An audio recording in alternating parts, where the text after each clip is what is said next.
everyone could start taking their seats so that we can start today's program. Thanks for attending, everyone. We've got an amazing turnout.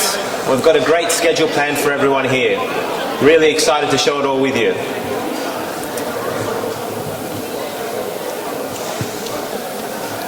Thank you. If everyone could just take their seats. Good afternoon, everyone, and welcome to today's program. We are very excited to be sharing with you this amazing program that we have that has been worked on for weeks, months, so that we can deliver an amazing performance for you today. If you look around, we have some amazing stalls at the back. We'll be serving refreshments later on, and there'll be some beautiful performances for your entertainment, and there will be some interactive activities for everyone to get up and get involved. We'd like to start today off with a welcome to country, and to do so, I'd like to invite to the stage an Aboriginal elder, Auntie Linda Choker. Please welcome her to the stage.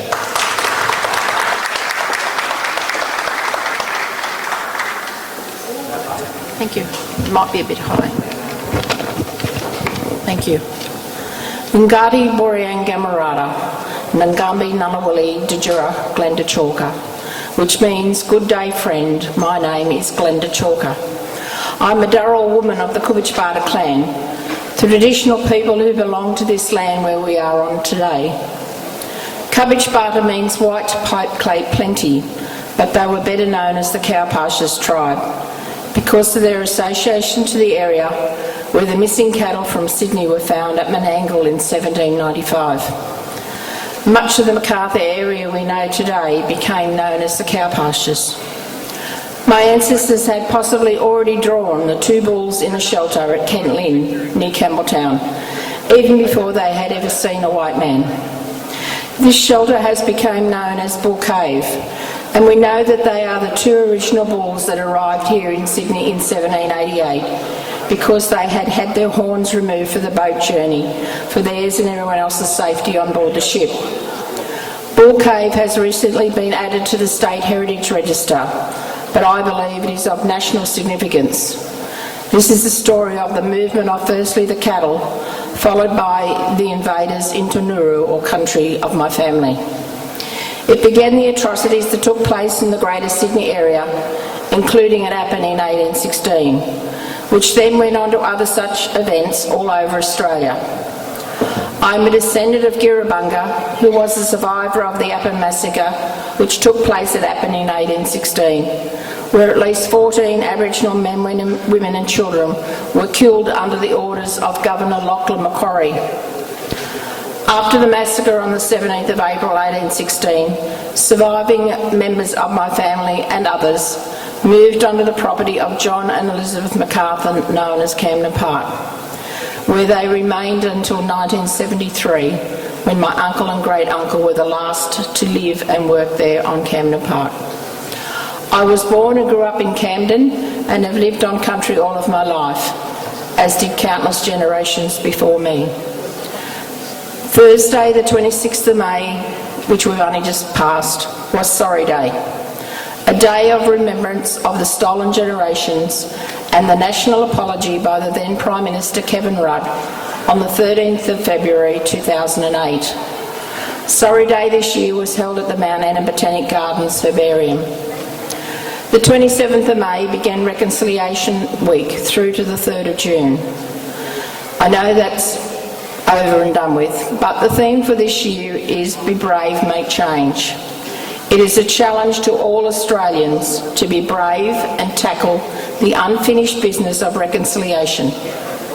Reconciliation by all Australians should be every week and every day of the year, not just in Reconciliation Week.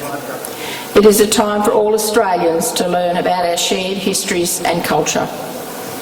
A welcome to country is an acknowledgement that the Aboriginal people of Australia are the first peoples of Australia. So Yulunga Nungawali Nuru, welcome to my country. The traditional lands of my grandmothers and grandfathers, who are all part of the history of this place before and after contact.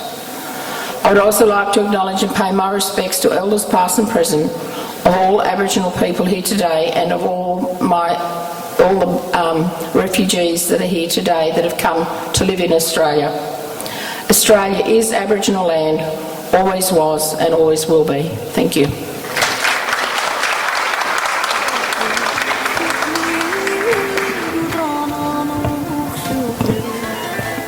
Thank you, Auntie Linda, for sharing that amazing story with us. It's all very important to remember the Aboriginal culture and people today. Out of all days, we've got Multicultural Refugee Week that we're celebrating. And as refugees, we're all here in this beautiful land, and we all have to acknowledge the traditional and the original owners of the land, the Aboriginal people. And that's why it's important to start these events with such speeches. So thank you, Auntie Linda. Just running through the program for the rest of today, we've got a set of speeches from our dignitaries who have attended today. Thank you for attending. We also have a set of success stories from local community members that have contributed to Australian society as refugees. Later on, we have an international fashion parade, which has been put together by the lovely ladies who have worked tirelessly in order to put this together, followed by an artistic show presented by an artist, Iraqi artist, Haider Abbas Abbadi. Following that, we have a series of traditional folkloric entertainment shows by different cultural communities. So we have a performance by the Lebanese community, the Cambodian community, Turkish, Indian and Iraqi, as well as an African performance at the end. So we've got an amazing program set for everybody, and I'd like to welcome to the stage our first speaker, Dr. Nated Kader, the President of the Australian University Graduates Forum. Please come to the stage.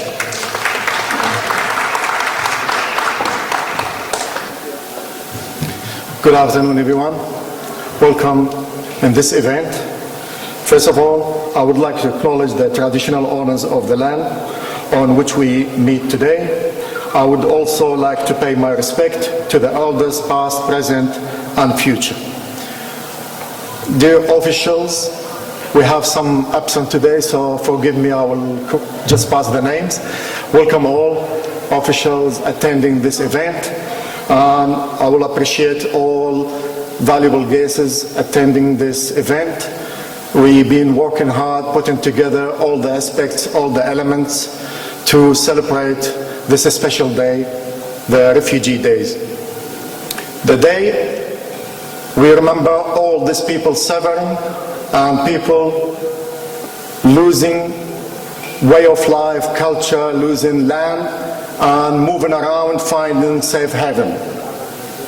And one of the places contribute and participate in such a program of the United Nations and other international programs to welcoming refugees, Australia. Australia opened their doors for all states and territory to accept refugees from around the world. As we speak today, I will just mention some statistics about refugees, just to give you an idea what we're facing and what's the fact of refugees today. As we speak today, there are 26.6 million refugees around the world.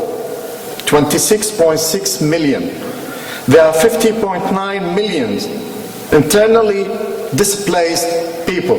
People lost their homes because of the conflict, because of the war around the world.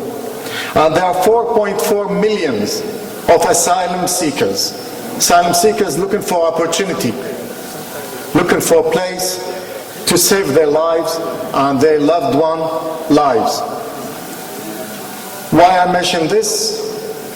Because that's what indicate how much we are appreciated to be here in Australia, how much we are appreciated to the owners of the land accepting us as a refugee and give us the opportunity to build our life and contribute an Australian way of life, respecting, sharing, and involving in all elements of building this country. I will speak today about refugees. We should remember all the people suffering around the world because of the conflicts, because of the war, because of the unaccepted each other. And this means there are a lot of refugees, a lot of people seeking place to move on, to move in. And I would love to encourage our government, our new government, to open the door for more refugees, to consider the conflicts around the world, and to accept those people in need, genuinely in need, for a place to live, a place to save their lives. And also encouraging and asking our government, our new government, also to consider and look deeply for the people carrying the TPV, the Temporary Protection Visa. They've been here in Australia for more than 10 years now, separated from their families, and staying away, have no contact with their own loved one in their own home, back home, and they have no way to go. So I'll ask our government, on behalf of our Muntada and our committee, to look and consider the situation and the people carrying this kind of visa. We are committed to this country because we believe in it. We're not born here. Most of our colleagues and most of the audiences here, we're born overseas. We have committed to this country because we valuable the land we live in, we valuable the opportunity we get from Australia. At the end, I would like to thank Australian people. I would like to thank this country for the opportunity, for the chance of life, for the new start. Our lives start here, and we will continue teach and involve our kids to participate and contribute to build this country. Thank you very much for listening. I would like to call Dr. Bushra Al-Ubaidi to attend with me to the stage, please. We have a special speech from Dr. Bushra.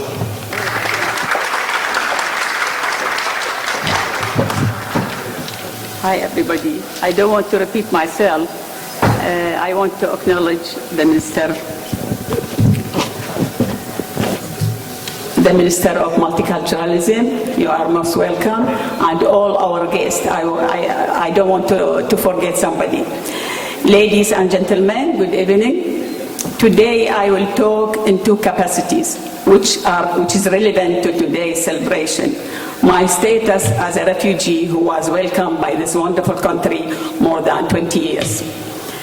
And as a member of Iraqi Australian University Graduate Forum, I have been an active member of the forum board for more than 14 years, full of achievements, excellence, and giving, continuous giving, without waiting for anything in return, in the service of the Iraqi community and the wider Australian community in all their wonderful colors and cultural backgrounds.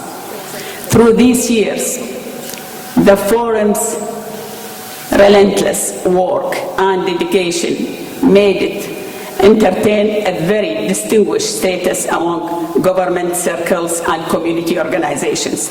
Now we hope that this position will qualify us to receive some support or more support from the Australian government in order to contribute more effectively to the development of Iraqi community in the service of our new homeland, Australia, and the wider Australian society. Now I would like to invite to the podium a gentleman we all respect and cherish. He is one of the founding members of the forum, and he has recently been awarded the Zest Award 2 days ago on behalf of the Iraqi Australasian Medical Association. Please welcome with me Professor Ahmed Al-Rubai.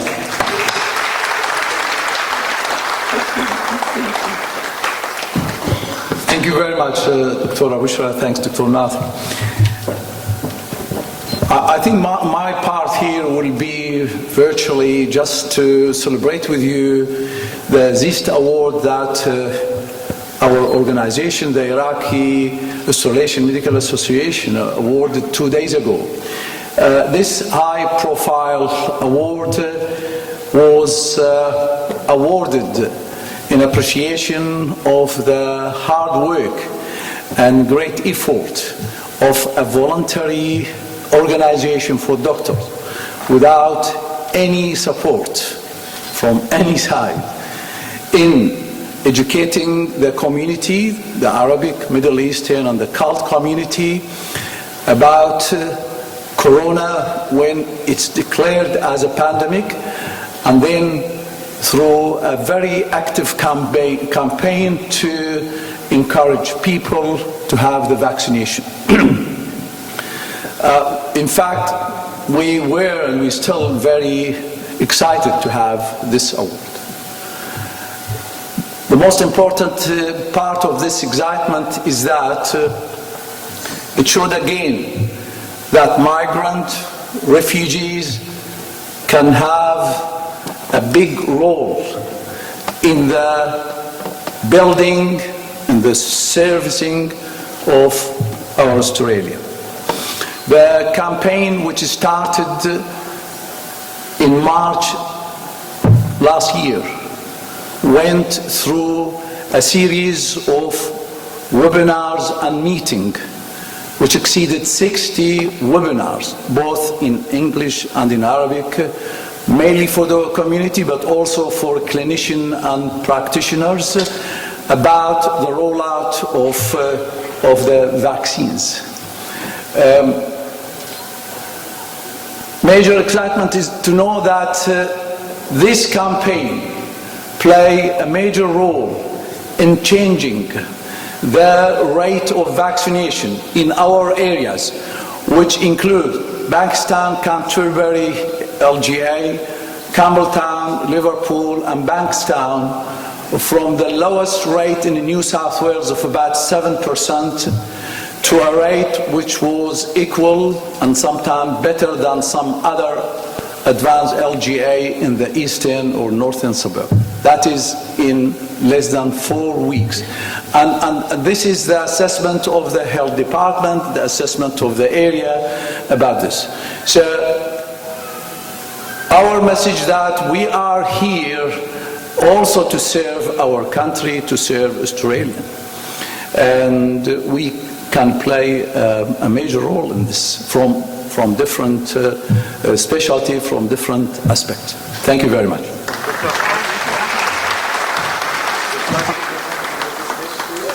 On behalf of our Iraqi community in Australia, we would like to present this gift for Dr. Ahmed, recognizing his work, the human attitude, working for the community, working for Australia, and also work for the Iraqis, either here in Australia and overseas in motherland.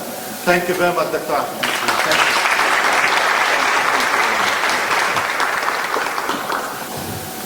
Thank you. I'd now like to welcome to the stage the Honourable Mark Correa, Minister for Multiculturalism and Minister for Seniors, State Member for Oatley. Thank you.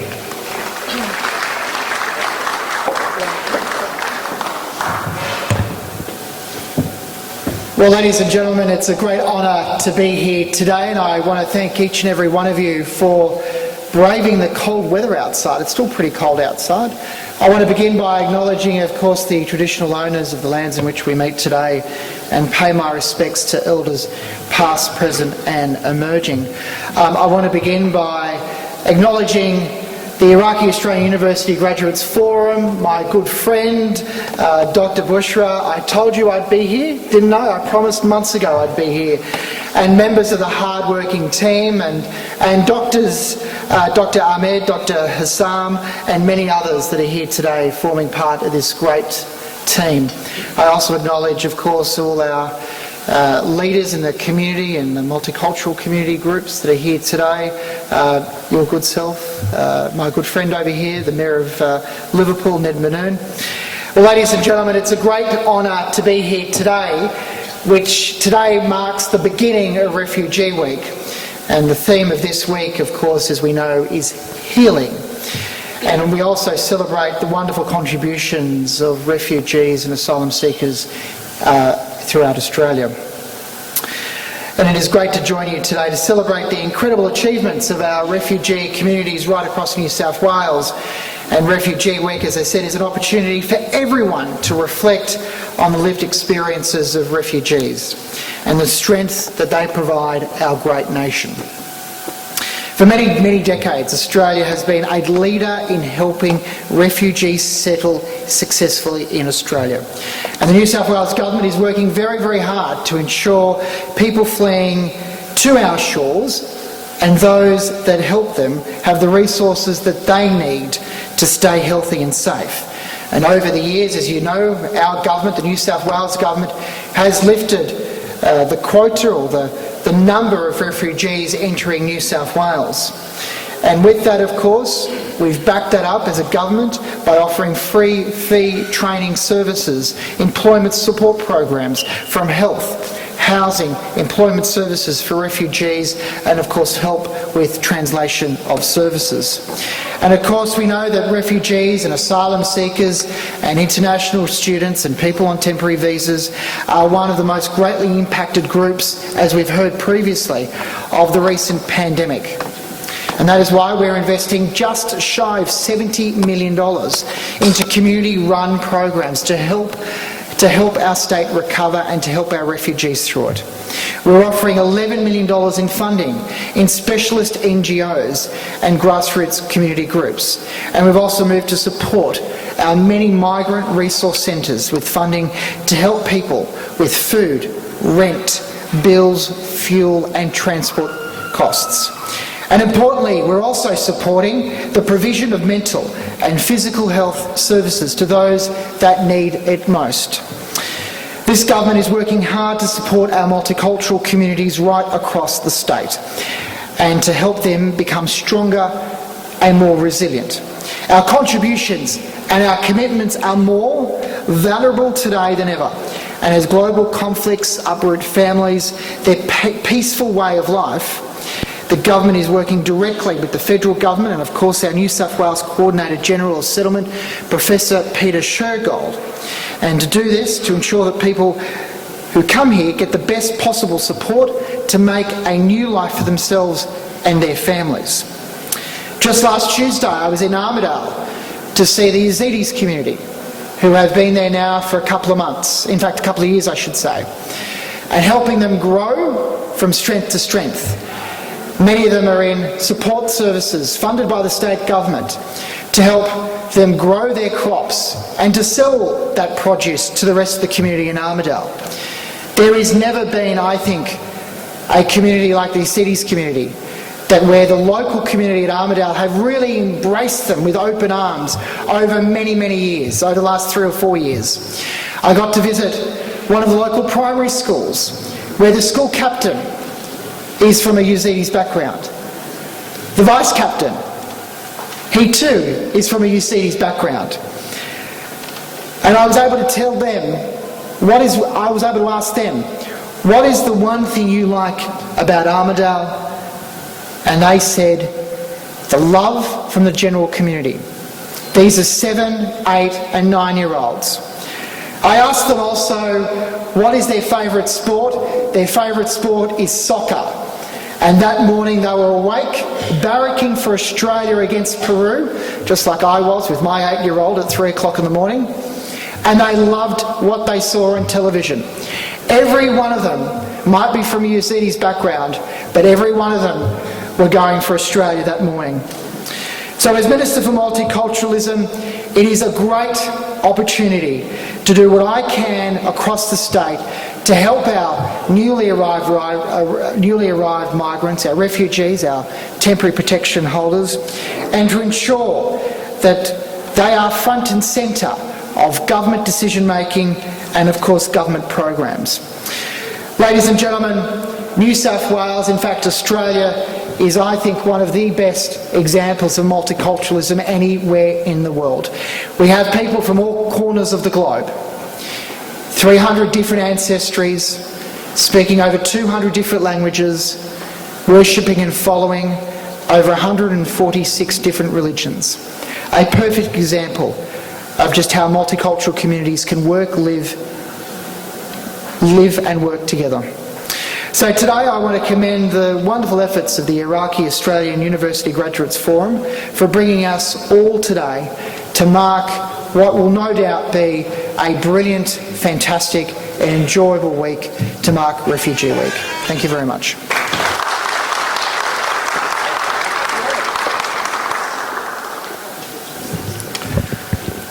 Thank you, Mark. That was amazing. It's great to hear the support that we are receiving from the New South Wales Government and to hear how different ethnic groups are doing across Australia.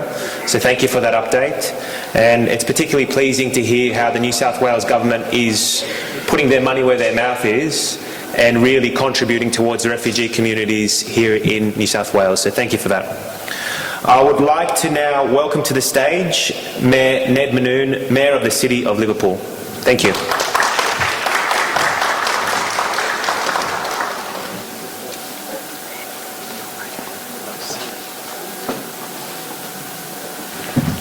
Good afternoon, everybody. I'd like to start off by acknowledging the traditional custodians of the land on whom we meet today and pay my respects to elders of past, present, and emerging. And thank you, Auntie Glenda, for your very kind acknowledgement. I also would like to acknowledge a very good friend of mine, the Minister for Multiculturalism, Mr. Mark Curray, and I want to thank you for your leadership as Minister in this space and your continued support for multicultural communities. I've known Mark for over 15 years and he's been very passionate about supporting people from all walks of life to get involved in politics and many other things, so thank you, Mark. I want to acknowledge Deputy Mayor, Councillor Caress Rhodes, and all the other distinguished guests who are here today. Now, thank you very much, I have to say, to the Australian University Graduates Forum for organising this event. I know it's happened for many years, but it's a very important event in that we get to share our stories, language and culture. Because this is very important in the multicultural story of what is Australia. We've all come here, we're first generation, some second generation Australians, and I want to pose to you a question about what does Australia look like in 50 years? Do our children maintain the language? Do they maintain the dress, the food and our customs? Because I want to challenge everyone, because I think if we don't have an Australia in 50 years where we maintain our ancestry, then our country will be a poorer country. So events like today, and I want to thank you very much for organising this, play an important role in ensuring that we remember our roots and our ancestry, because that is the true value of what Australia is. And as the Minister said, the world is living here together in peace, harmony and unity. Now, many people talk about, refugees. I've got the privilege of, in this building every month, we probably have around 300 or 400 new Australian citizens that I get to give their citizenship certificate. And you see the look of hope and the look of enjoyment and what is an amazing experience, because we don't get to choose what country we're from, really, right? Our parents take care of that for us. But when you get your Australian citizenship, like all of us here, we make that conscious choice. And it's probably something that reality only happens once in our life.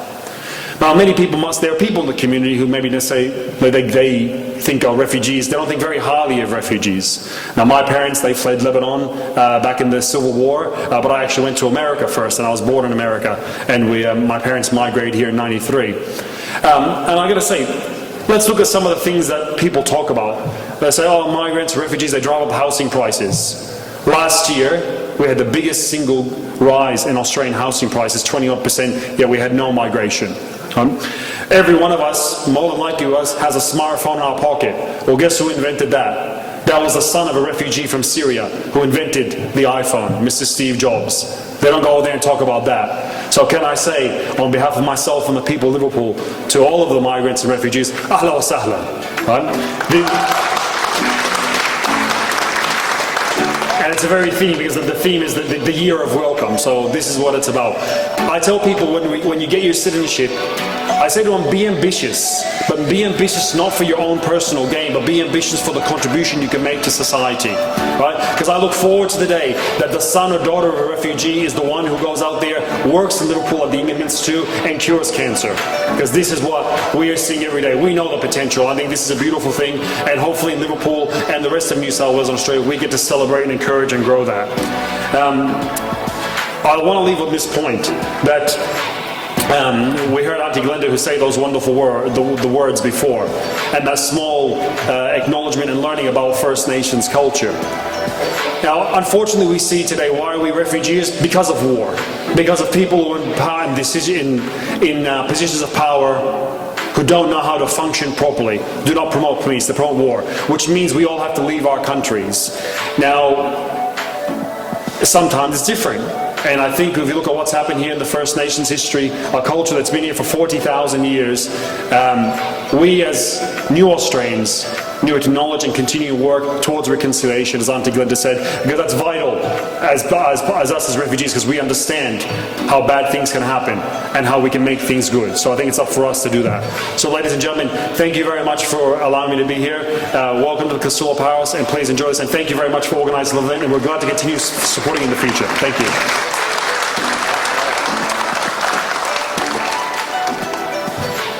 Thank you, Ned. I'd like to welcome to the stage Ms. Shama Pandey, Service Manager at CORE. Thank you.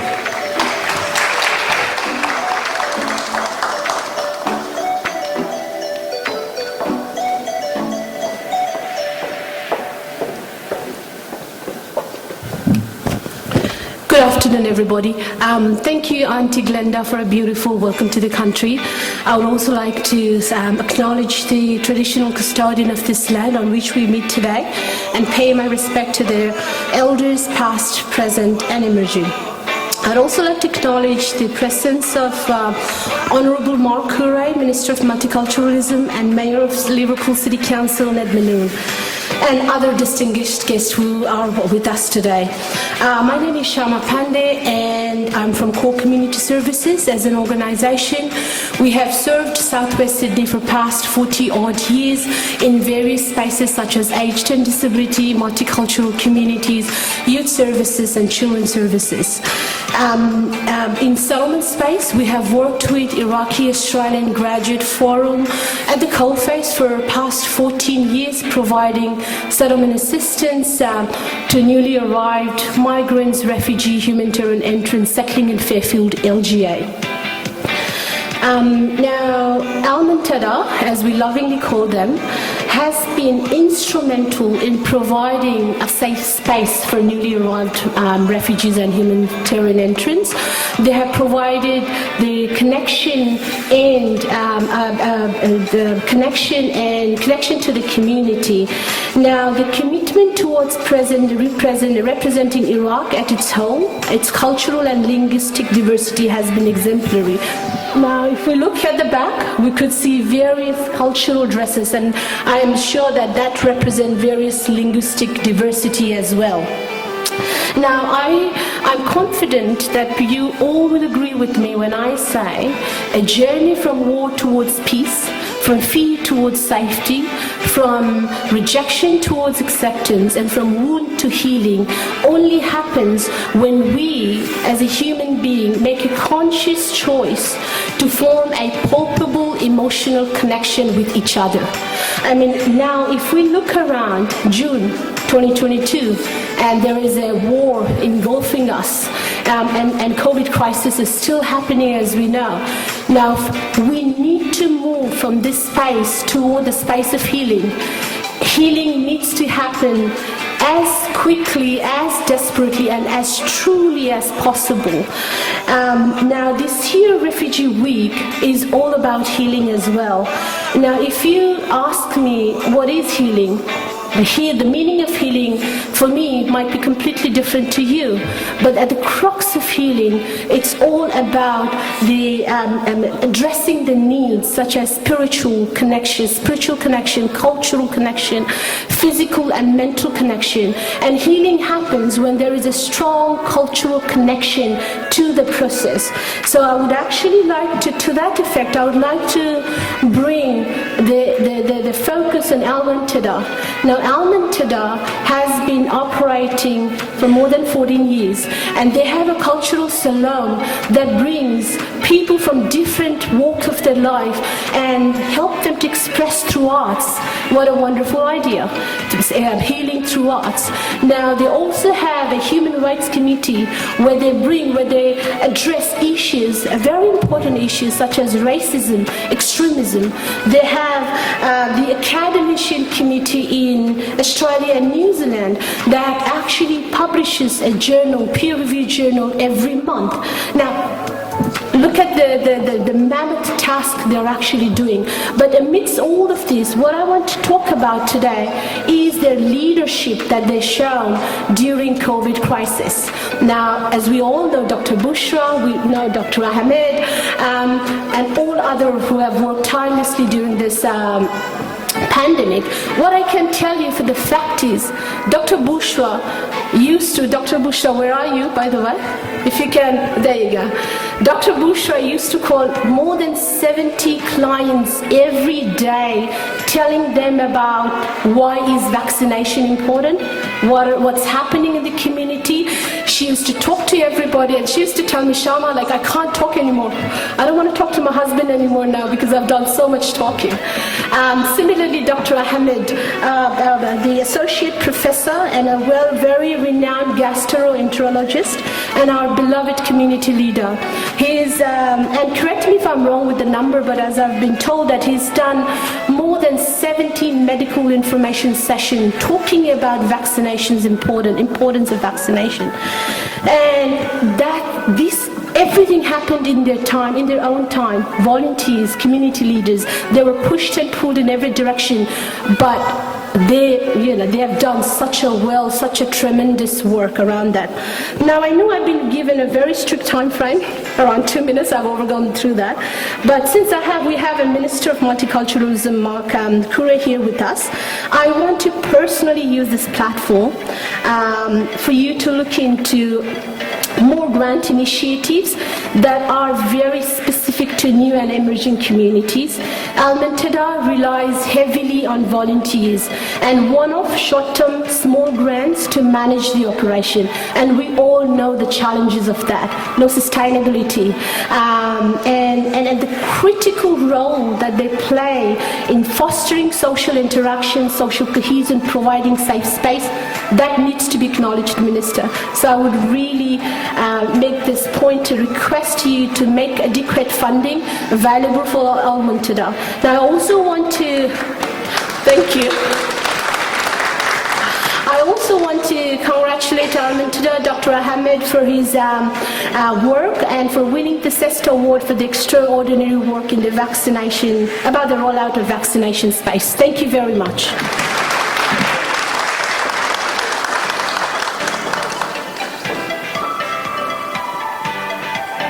Thank you, Ms. Pandey. I'd like to welcome to the stage Ms. Dina Yako, Officer at Refugee Council. Thank you.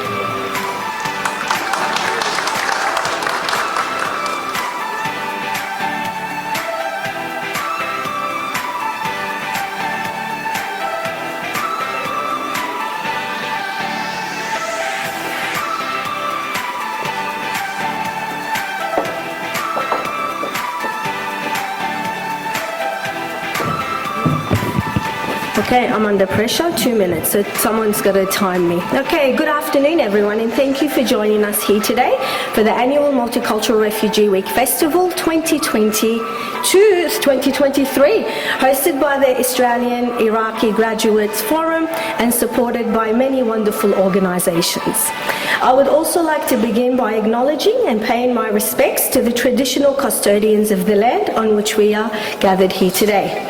I would like to pay my respects to their elders, past, present and emerging, and acknowledge all Aboriginal and Torres Strait Islanders here today, also paying my respects to your elders, past, present and emerging.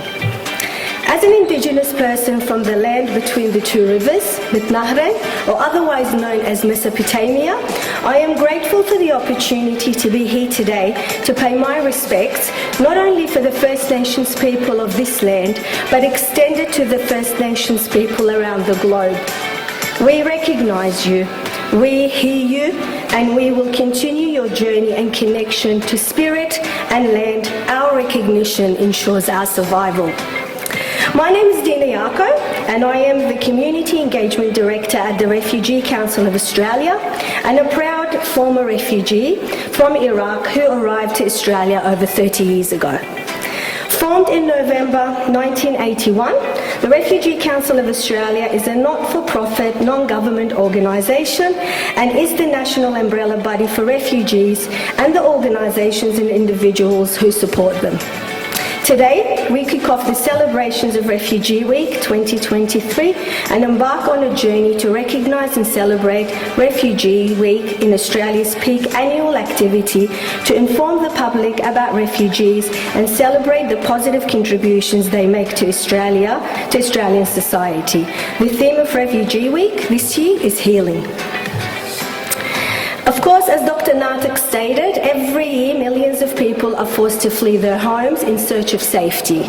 According to the latest reports from the United Nations High Commissioner for Refugees, the number of people forced to flee conflict, violence, human rights violations and persecution has now crossed the staggering milestone of 100 million for the first time on record. This is, of course, propelled by the war in Ukraine and other deadly conflicts.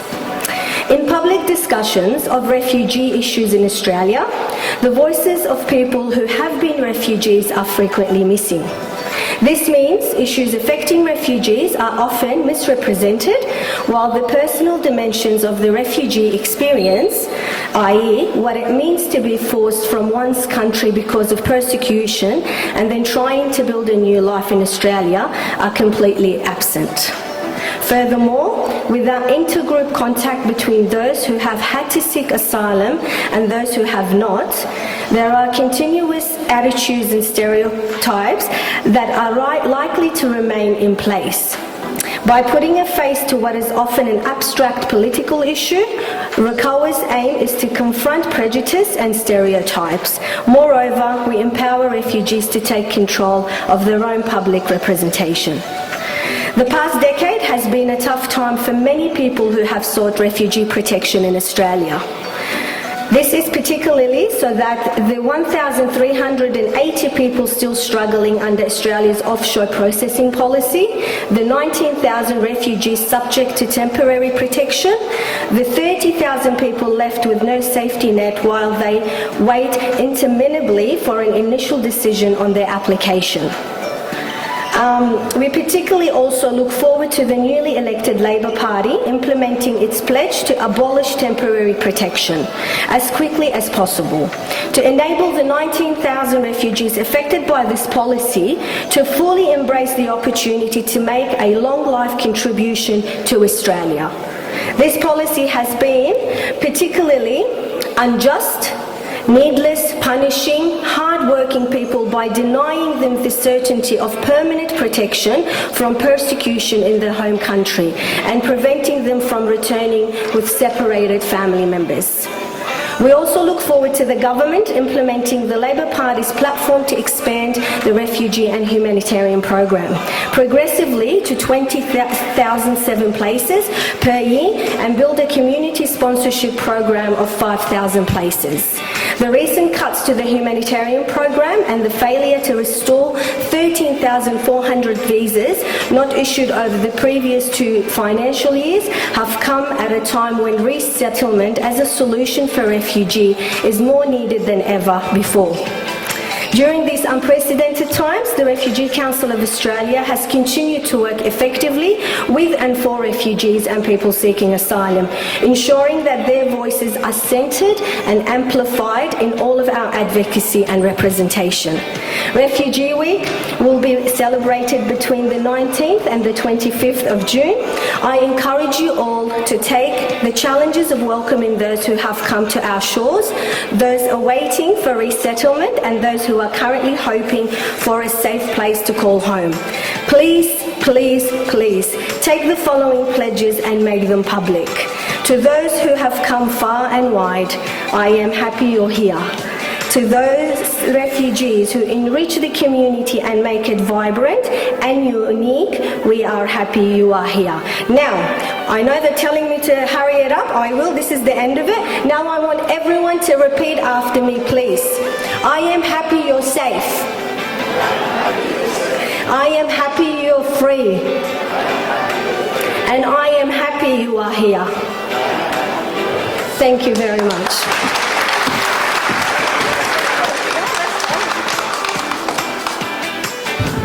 Thank you, Dina, for that beautiful pledge. I would like to acknowledge some of our dignitaries that are here today attending. Mr. Nathan Haggerty, Councillor of Liverpool Council, Mr. Jorge Arroch, CEO of Starts, and Mr. Kamal Debussy, CEO of West Sydney Migrant Resource Centre.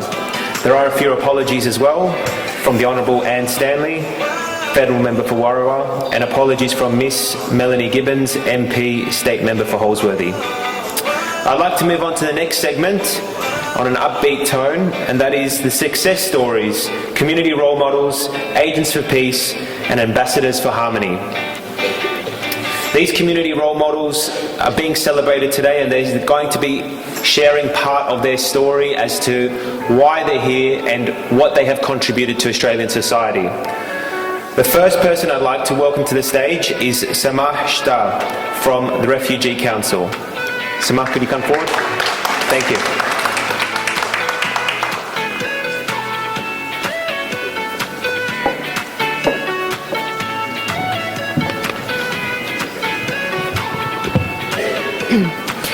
Good afternoon, everyone. It is my sincere pleasure to be here with you today to celebrate Refugee Week with this very vibrant and multicultural community. Before I start, I too would like to acknowledge the traditional custodians of this land, of its elders, past, present, and emerging. My name is Samah, and I'm a storyteller, a refugee protection practitioner, and a refugee education researcher. Among other identities, I proudly call myself a refugee, a label that I did not choose, but I have grown proud of over the years. 3 years ago, my family and I arrived in Australia and were welcomed by almost 20 family members at the Sydney airport. While my memory is hazy of that day, having done almost 26 hours of flying from Turkey, I still remember the airport staff wheeling my brother through the gate because he had a mental disability. Up until that moment, being treated with dignity and respect throughout our displacement journey was a rare occurrence. As a humanitarian entrant, my basic needs were accounted for. Health, housing, financial stability, support throughout our settlement journey. We benefited from Australia's welfare system. We were finally out of the survival phase of our journey, at least physically speaking. You see, my family and I lived for 3 years in Turkey and awaited our offshore protection to gain our humanitarian status in Australia. That waiting period was not easy. We fled to Turkey to seek protection, and instead we were met with restrictions to our movement and our employment. The only reason we were able to stay in Turkey for 3 years and gain our protection status in Australia was the support from friends and family abroad. But my own journey of displacement did not start there. It started more than 10 years ago. After the 2003 war in Iraq and the fall of Saddam Hussein's dictatorship, I left Baghdad to seek my higher education elsewhere, a place where I did not fear for my safety or my life. I joined a scholarship program for Iraqi refugees in Syria, and that's where I lived for the next year, trained in English language and college prep classes in the hopes of continuing my higher education in the United States with a scholarship. I was the first student of my group to gain a full scholarship and went on to study my bachelor's degree in political science in the United States. By 2014, with ISIS being so close to the border of where my family lived, I returned to Iraq and worked for 2 years in humanitarian missions with millions of Syrian refugees who were affected by the ISIS conflict in that region and other ethno-religious minorities like Yazidis and Assyrians. But pretty soon my own safety was at stake. I was a woman, from a refugee, from a religious minority, traveling very close to the ISIS border through my humanitarian work. My family and I had no choice but to seek refuge across the border in Turkey. I now lead a research project in the University of New South Wales on refugee access to higher education. I saw how higher education ensured my family's survival throughout our journey. I could see that not many people in my community in Australia had meaningful access to their higher education and did not have enough information. They faced barrier in accessing university. I'm working to ensure that that access is available for all other refugees and they're able to continue their university studies throughout their settlement journey. As a result of this research, I was invited to work with the United Nations High Commissioner in the Education Unit in Copenhagen, Denmark, and to work with their Refugee Tertiary Education Scholarship. Refugees have aspirations, they have ambitions. More importantly, they have international skills that can contribute a great deal to this country's economy and development. Let us all celebrate promoting a more welcoming Australia during Refugee Week this year and the following years. Thank you.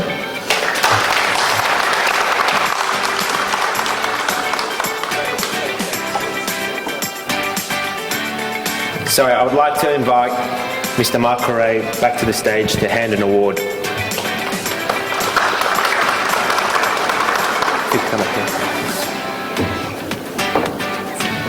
Yeah, I'll just grab the award.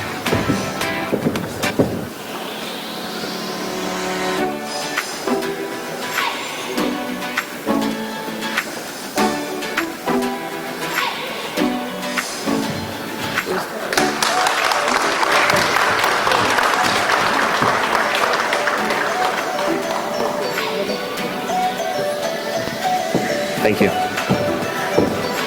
Thank you. I'd now like to welcome Babel Yohana from Core Admin Support.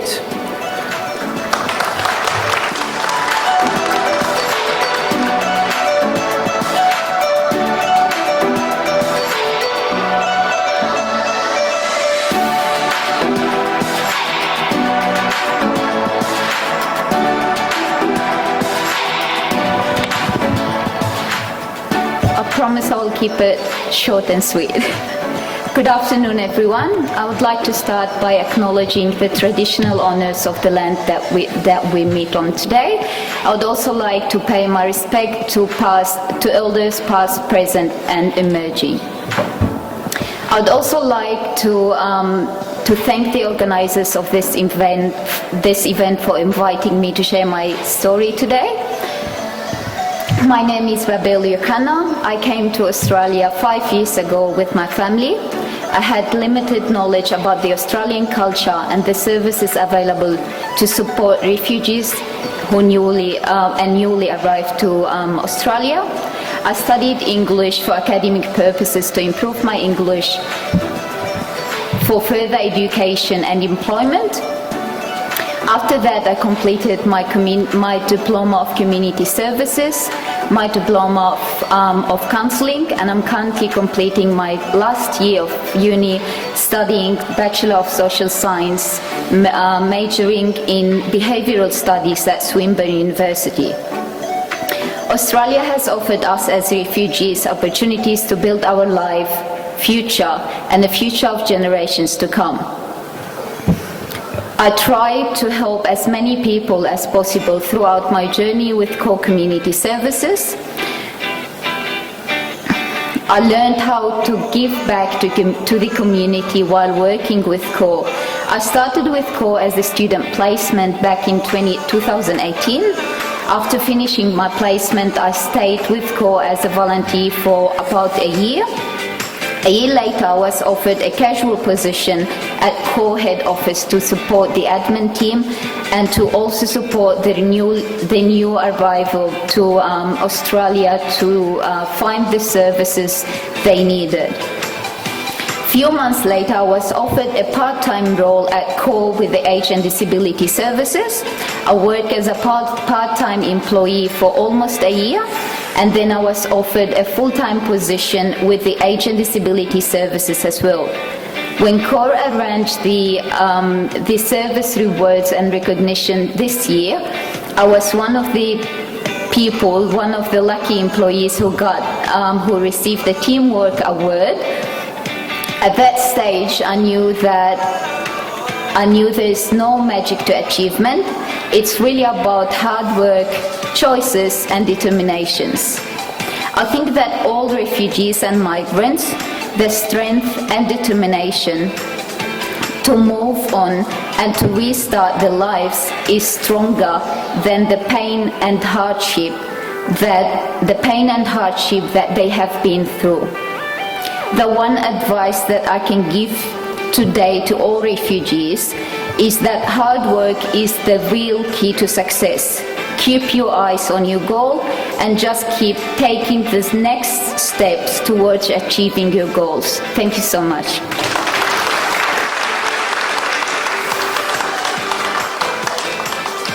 I'd like to invite Mr. Ned Manoon to present an award to Babu Yohana.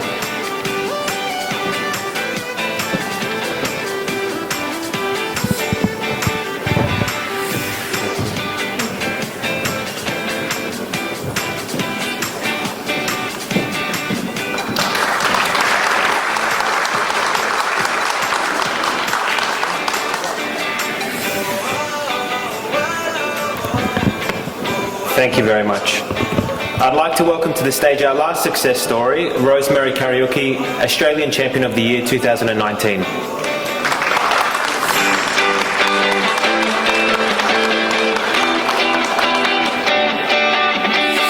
Rosemary received Australian National Local Hero of the Year in 2021. She's also the recipient of the Order of Australia for her services for the inspirational work she does with disadvantaged women. Thank you. Sorry, if you could... Yeah, good afternoon, and I have to acknowledge the original owners of this land, past, present, and anyone who is here. I also acknowledge the minister, the mayor, Mr. Jorge, all the dignitaries who are here, and all of you who came to grace this day. I came to this country in 1999, and I was running away from the tribal clashes in my country. I come from Kenya. And when I come from a very huge family. My father had 2 wives, and we were 16 of us, and we lived in one house. We had cousins, uncles, so we used to be like 30 or 41 gone. So and then when I come here, I'm alone. So it was very, very lonely. And I thought, what can I do? Instead of just sitting down and feeling pity on myself, what can I do with that lonely time? And that's when I started looking, and I found an advertisement. They are looking for people to visit lonely people in the nursing home. And I thought, what a good idea, a lonely person visiting another lonely person. And I started volunteering in the Little Sisters of the Poor in Randwick. And I did that for 3 years. But every time I get a person, they pass on. Then I get another one, they die. I get another one, they die. And you know they are my family because I didn't have any other family here. So it started affecting me. So I remember asking the coordinator, why can't you give me the ones who are not dying? And then she said, Rosemary, we give you the ones dying because we know they'll die happy. So at that time I thought this is too much. I will look for something else to do. And at that time I was living in Randwick. That's where the St. Vinny's had given me accommodation. So I started looking for the Africans, and the only 2 Africans I saw in eastern suburbs at that time. That is 2000, because I'm 23 years now in this country. So I looked and I found the African Community Council, and I remember when I went to my first meeting, I was elected to be the women representative, as I knew what I was doing.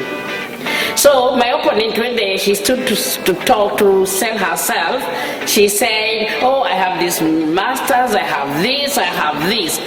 When it was my turn, I said, I'm so sorry, I have nothing to add my name, but one thing I promise you, I will walk with you. I'll walk with you wherever you go. If you want to go to the Prime Minister's office, as if I knew where it was, I'll walk with you. And exactly, that's how I was elected. So my journey started there for volunteering, and through volunteering with the Africans. At that time is when the Sudanese, Liberians, and the Sierra Leoneans were coming in huge numbers. Then that's how I ended up working with the New South Wales Police. I work as a multicultural community liaison officer, and this is my 16th year. So when I started working, I realized the Africans were not accessing services because they didn't know their services like that. They didn't understand what they are being told. There's a lot of things. Because where they were just survival for the fittest in the refugee camps. And I thought, how can I bring them to come and access services? And that's how the first African women dinner dance was born. And at first everybody said, Rosemary, don't bother, nobody will give you funding. And I said, this is not a dinner dance, it's a vehicle to bring the women to know what services are out there for them. And you know, when you give a woman information, they tell everyone with years. If you want something to be heard today, then go to the social media, the whole world will know within 1 hour. So it worked. So when we did the first one, and we had a domestic violence survivor come and talk about her experience going through domestic violence. And the following Monday, we had over 20 women come to report domestic violence. And they were asking me, you mean you knew what you were talking about? And I said, of course I knew. And one thing I learned during that time, Australians don't give information. They wait until you ask. They are very good. Even if you ask a silly question, they will answer, but they don't give you information. So how can you ask a question you don't know? We come from a place which these services are not there. So how do you expect me to ask that question? And that's why when you see something, you can see somebody struggling. Just give them ideas. You don't have to force them to do it, but tell them. So through my working with the women, a group from Aladala came for the dinner dance, and we stayed them in our homes. And the following morning when we were doing breakfast, we said, how do you call that? What spice is that? And they said, oh, come and visit us in Aladala. And we went to visit Aladala, and that's how the cultural exchange program was born. And when we were on the way going, our bus broke down. And we stayed there for 4 hours. While we were waiting, NRMA came. I didn't even know what is NRMA at that time. I didn't repair the car there because I don't know, they didn't have the right tools. And one thing I learned from that time, you can change negative to positives. The women were happy, they were dancing, they are singing. One lady had a guitar, and the others are singing rap. And these women, they are all from all cultures. They are Africans, they are Iraqis, they are Afghans, they are Indians. And you'd think they are born by one mother. And the women never complained even 1 minute. The women from Aladala, oh my God, they call like every, until I told them, don't call me again, we shall come. But the women were so happy, and when we went there, we stayed 3 days, Friday, Saturday, Sunday, and out of that, we've been going to different region areas. That was 2008, and I think this is the 13th year from the time we started doing that. And a lot of good things come out of that culture exchange program. Women get jobs for each other, and you know where we come, we are very isolated, and if they don't speak the English, they ask their bosses, I will work alongside them, and they get jobs.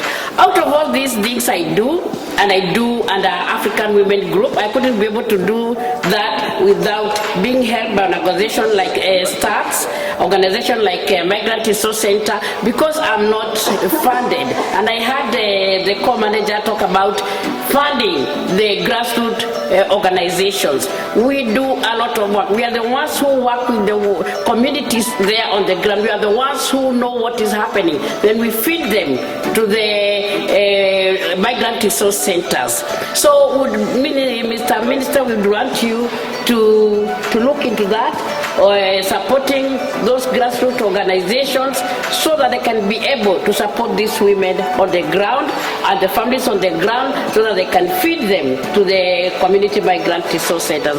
What I would leave you with today, we refugees, let us don't think of just getting. Ask yourself, How can I give back? What can I do? How can I make somebody else's life? You cannot cry from January to January. Now we have passed the phase of being refugees. Now we are in this country, we are citizens. Ask yourself, go to your neighbor, tell them, hey, can we go for a walk? Can we do this? Because we live, all of us, we live in silos. The Africans by themselves, the Pacific by themselves. Have you ever invited an Australian to your home?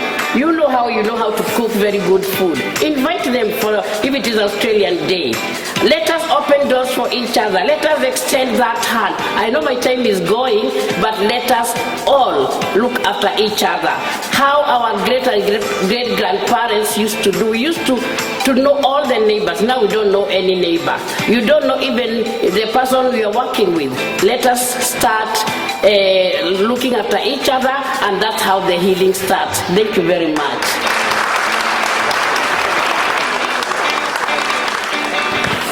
Thank you, Rosemary. If I could invite Mr. Kamal Debussy to the stage just to hand an award. Thank you.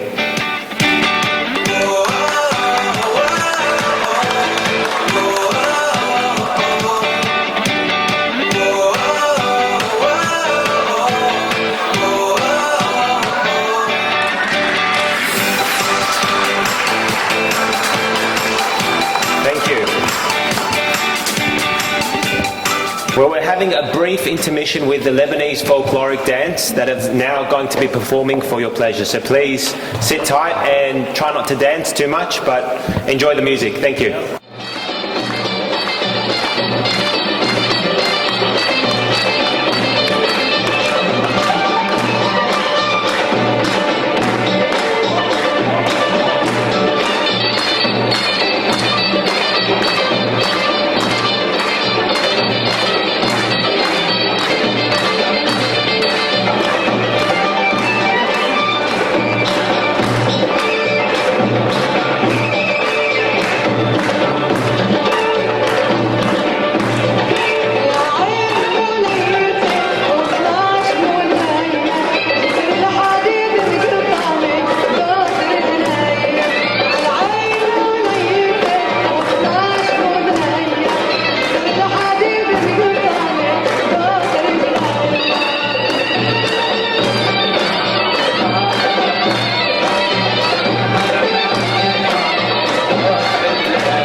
تعتيرك يا دلي ولمن بحملها وبعثور منين بعود بصحة الليل لك وميزة هلك ويا تعتيرك يا دلك لما بعقدها صرنا منين بعود بصحة الليل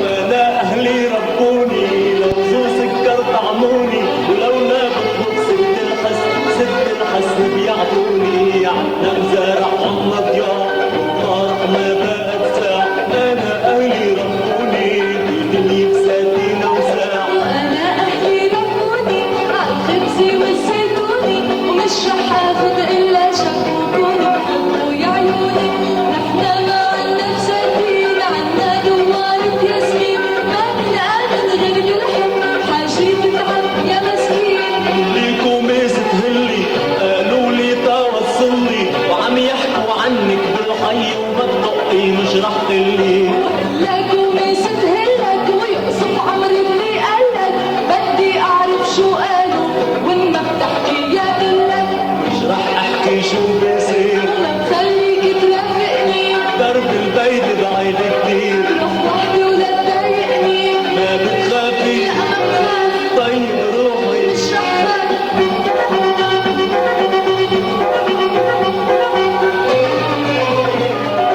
طيب روحي مش رح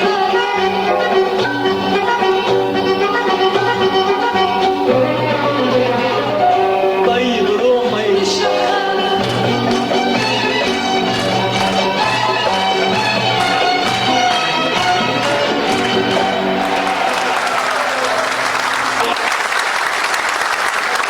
صارتنا عند راجل ورد انزرعت ببنانينا بدنا الوعد نغني بعض ونضوي غنانينا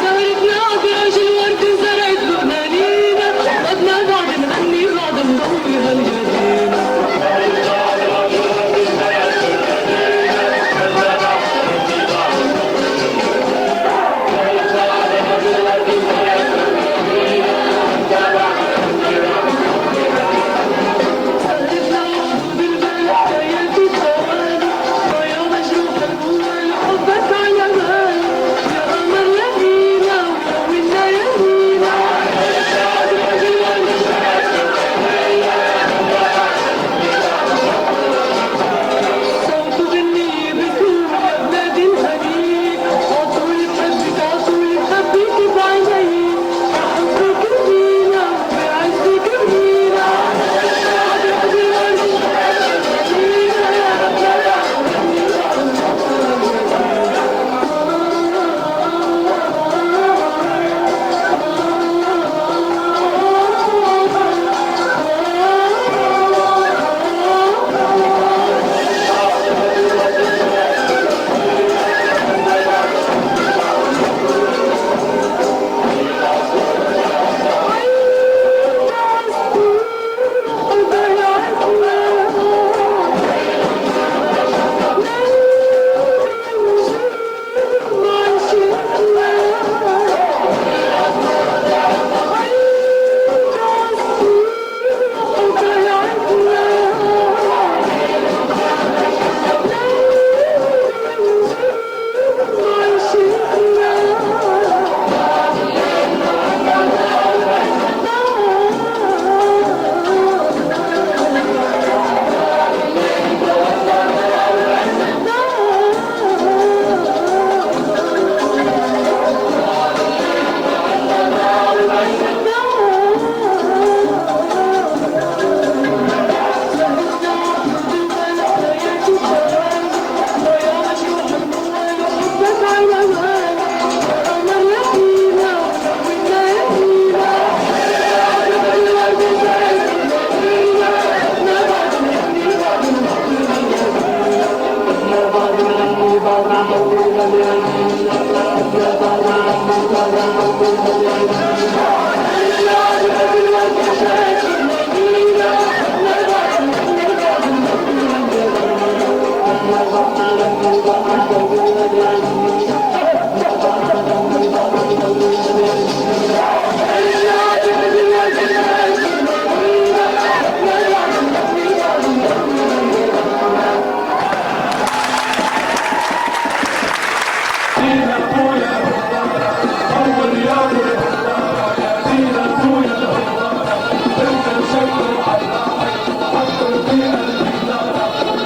شدوا على حيله حطوا في البلاد وقامت هالقد الاشقر والفرقه الموسيقيه الليلي معكم رح بسهر ويطل الفجر علي وبوجود الجمهور بكبار ابطال النجم العالي يا ام الشعر الاشقر والخلقه الربانيه البدر من جبينك بيضار خجلك شمس الطاويه ريقك كالقطر مكرر وخدودك عصمه الليل قومي لاقي للزوار واستلمي هالهديه جايب امان واشعار وهواره بعالباديه جايب امان واشعار وهواره بعالباديه جايب لك اقليل الغار والارز اللبنانيه جايب لك اقليل الغار والارز الجنوبيه جايب لك اقليل الغار والارز اللبنانيه جايب لك عقد الجوهر للرعب البصلانيه بحصرك جايب زنار وللصبر الخماسيه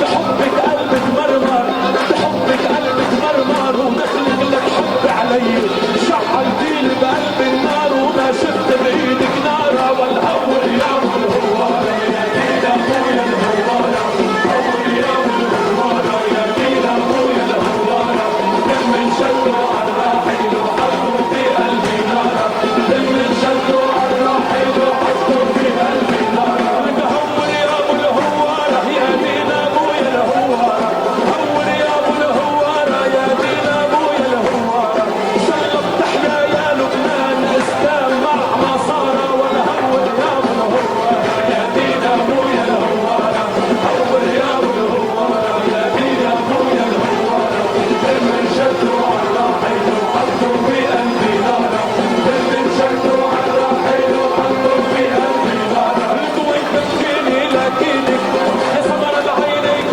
بحر رواج وعم يلعب فيه ورموش دهلت له بسحر وانا بالحرب اجي وانطر شهر وانطر دهر منك كلمة حنية مشيتي عطفات النهر الصور تاخدها المي مشيتي بين الزهر مشيتي بين الزهر بتخشى الورد الشهوري لبستي فستان الزهر وصرتي مثل الحوري عسالي تقطم للقهر لعينيهم فيك وفيك وان كان امك بدها سهر وان كان امك بدها سهر اللي بعينيك علي وبيك بين الليل المهر بالعمل الاجنبيه انا رح اقبض اخر هالشهر وراح وديله شوارع والهور يا ابو الهوارة يا دينا ابويا الهوارة هور يا ابو الهوارة يا دينا ابويا الهوارة من شدوا على الراحل وحطوا في قلبي نارا من شدوا على الراحل وحطوا في قلبي نارا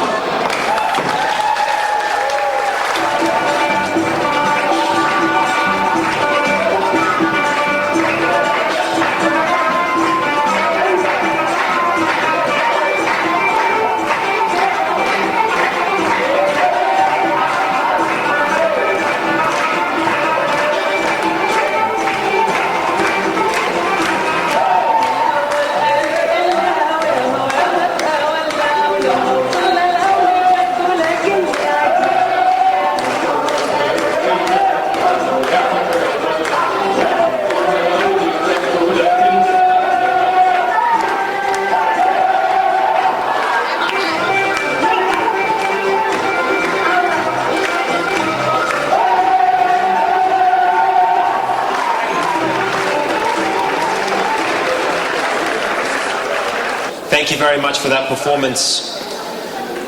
We're now moving on to a few recognition awards, and I'd like to invite to the stage Mayor of Liverpool, Mr. Ned Manoon, to help me present the awards. The first award goes to Lachlan Murdoch from STARTS, Deputy Chief Executive Officer. Lachlan, if you could please come up. Lachlan Murdoch, I'm going to embarrass you now, Lachlan.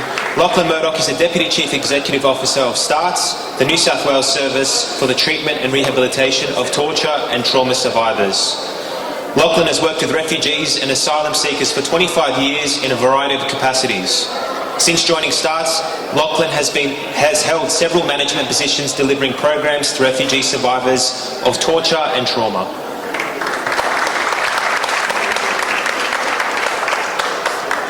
Thank you, Lachlan. Could I invite to the stage Jasmina Bajraktarevic?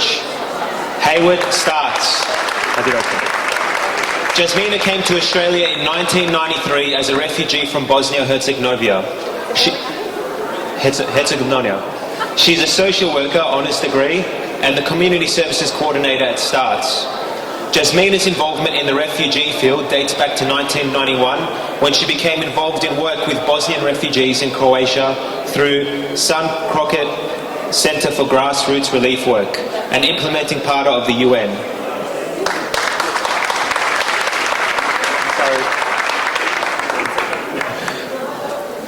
Could I welcome to the stage Adam Bujairami, SSI HSP Reception and Transit Team Leader. Adam has been a valued member of the SSI team since the initial HSS funding stream. Now known as HSP, Humanitarian Settlement Program, Adam provides invaluable initial support to all arrivals in Australia. Always the first to put his hand out to help a teammate and always available to provide additional support to the community. Could I invite Dr. Busher please to the stage just to accept the award on behalf of Adam.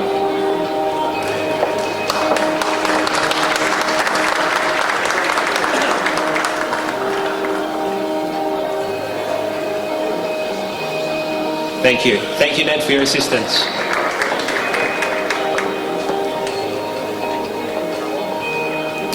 Could I invite to the stage Mr. Nathan Haggerty to assist in presenting these awards with me?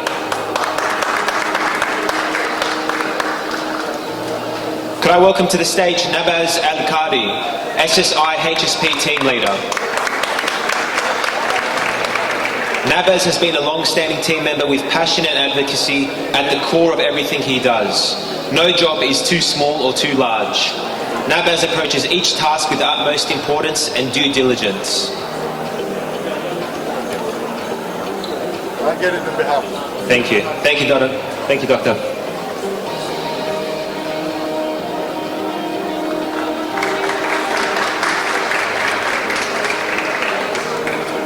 I would like to invite Rowena Assad, Core Community Connections Manager.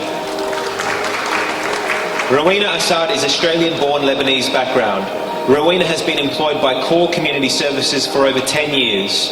During her service with the organisation, she has undertaken different duties and roles, including caseworker with the Iraqi and Arabic project and as women's specialist worker.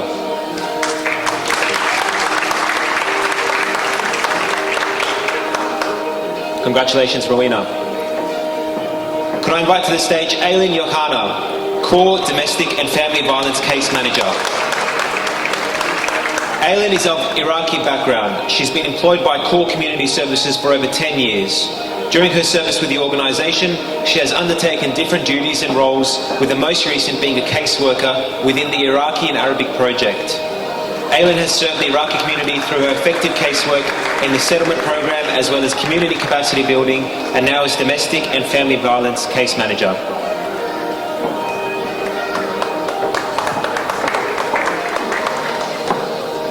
Thank you, Mr. Haggerty, for your assistance. Could I please invite to the stage Joanny Reynosa, CEO of Core Community.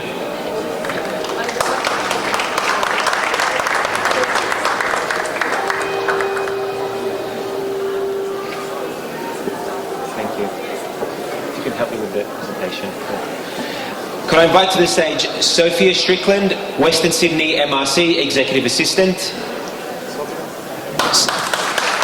Sophia Strickland joined the team at Western Sydney Migrant Resource Centre in December 2017 as Executive Assistant to the CEO, Mr. Kabal Demusi. In addition to high professionalism and performance, Sophia's work ethic and commitment to supporting the Mayor and the migrant community has been outstanding.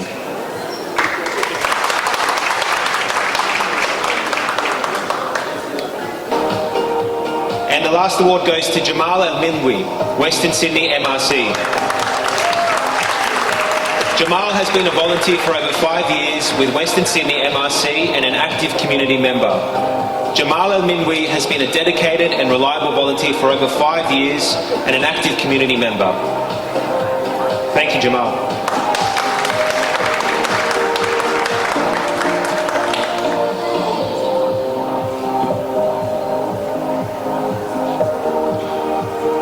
Thank you very much.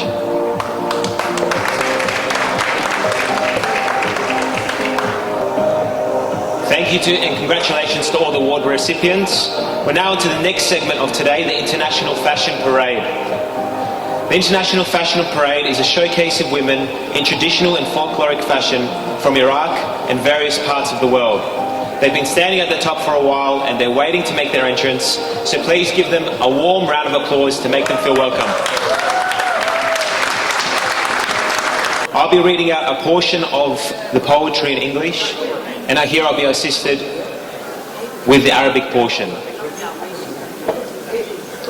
From Mesopotamia, the cradle of ancient civilizations, we came carrying bags loaded with our pains and hopes. We landed here where the horizon widened for everyone and dreams come true. من بلاد الرافدين مهد الحضارات القديمة أتينا نحمل حقائبا محملة بآلامنا وآمالنا. حطتنا الرحال هنا حيث تتسق الآفاق للقادمين وتفتح الأرض ذراعيها ليستريح المهاجرون بعد طول عناء. هنا تكتمل الحكاية وتزهر البداية وتثمر الأماني بمستقبل آمن رغيد.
From the land of mountains, we came carrying bright colours and melodies, resurrected from the heart of night to start a new life in the land of light and freedom. من كردستان العراق من أرض الجبال والجباه العالية أتينا نحمل الألوان الزاهية والأنغام. نبعث في قلب الليل لنصنع الحياة ونبدأ من جديد كما النهار.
From the heart of sorrow, we, the Yazidis, came with bags full of pain and fear.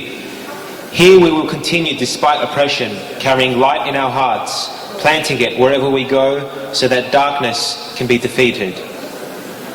من الشمال ومن قلب الفجيعة أي زيدون جئنا بحقائب محملة بالهم والخوف. هنا سنظل رغم القهر نحمل النور بين جوانحنا، نزرعه أينما حللنا لينحسر الظلام.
And from Kirkuk, where land blessings flow to cover Iraq from the north to the south, we have come to extend our roots and build a life of a different colour in this wonderful land.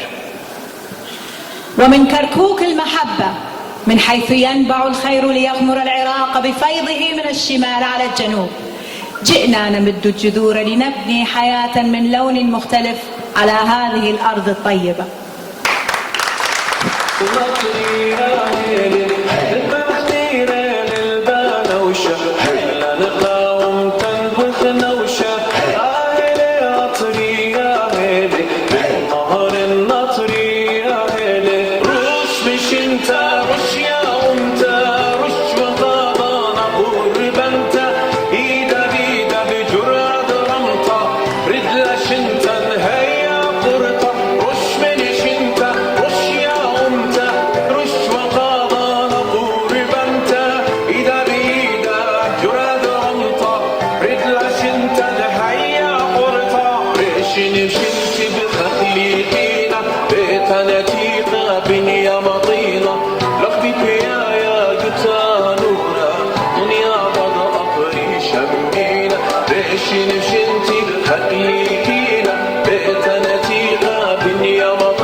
Kingdoms, we came carrying bags loaded with the fragrance of our ancient Iraq.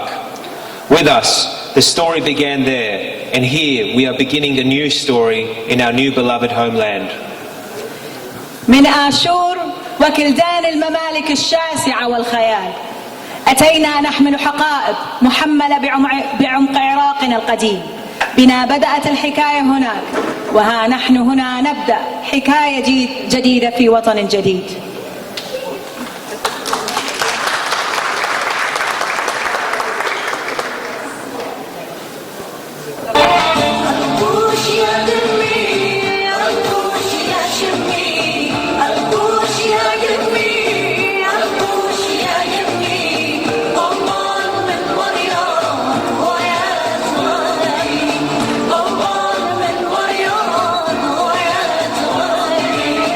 تولي المرسى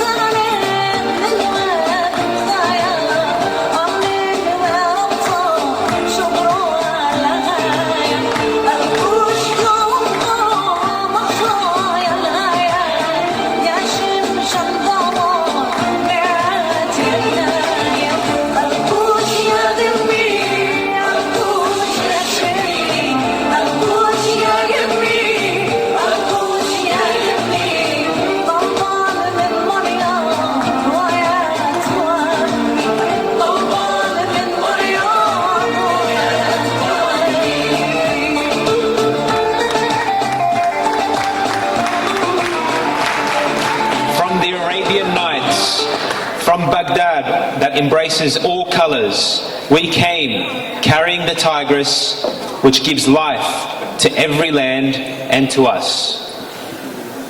من ألف ليلة وليلة من بغداد الحبيبة تحتضن ألوان الطيف كلها أتينا نحمل بين جنبينا دجلة يسقي الحقول ويبعث الحياة في كل أرض وفينا.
From Baghdad that embraces all colours, we came carrying the Tigris which gives life to every land and to us.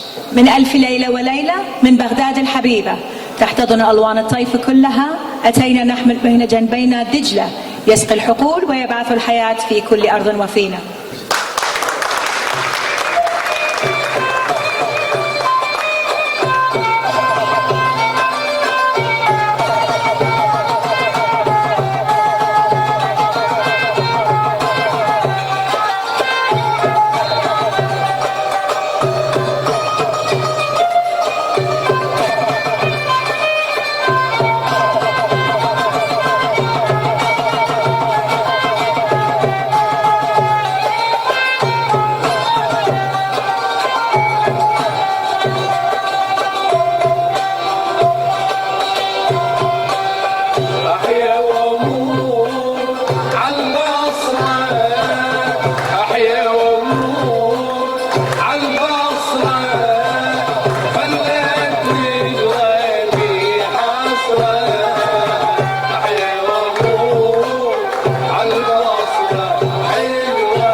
From the south, from the marshes, from where the first rays of dawn appeared, we came carrying the burdens of the dark times to land in the land of prosperity and beauty. من الجنوب، من الأهوار، من حيث لاحت أولى خيوط الفجر وطلع النهار، أتينا نحمل هم السنين لنحط الرحال في أرض الخير والجمال. على عهدي على ديني على أرض تلاقيني، أنا لأهلي أنا فديهم، أنا دمي فلسطيني فلسطيني فلسطيني، أنا دمي فلسطيني. على أرض تلاقيني، أنا لأهلي أنا فديهم، والله أنا دمي فلسطيني فلسطيني فلسطيني، أنا دمي فلسطيني.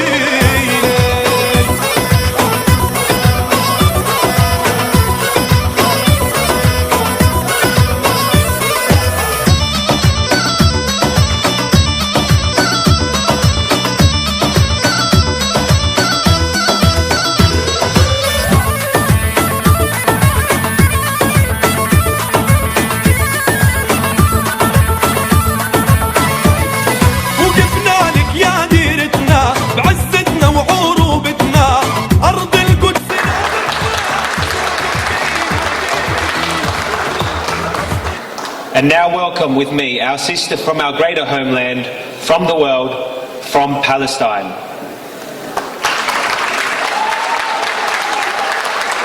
والآن رحبوا معي بإخواننا من وطننا الأكبر ومن أرجاء المعمورة من فلسطين.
Welcome with me our sister from Cambodia.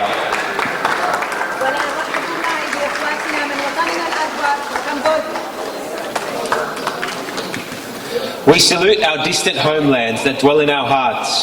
A big thank you to our new home, Australia, to its indigenous people and their ancient and venerable civilization. We salute this land that has honoured us, consoled our troubled hearts, eased our pain and paved the way for us to live a dignified and safe life. تحية لأوطاننا البعيدة الساكنة في قلوبنا، تحية لوطننا الحبيب أستراليا، تحية إجلال وإكبار لسكانه الأصليين وحضارتهم الجليلة الموغلة في القدم، تحية لهذه الأرض التي كرمتنا وضمدت جراحنا ومهدت لنا الطريق لنحيا حياة كريمة آمنة. Now I would like to welcome to the stage the ladies who created this show and dedicated their time and efforts for it to be a reflection of Al-Muntada's values of unity, respect of people's cultural differences, and its persistent work to build a better future for the Iraqi community as well as the wider Australian community on this land we all call home.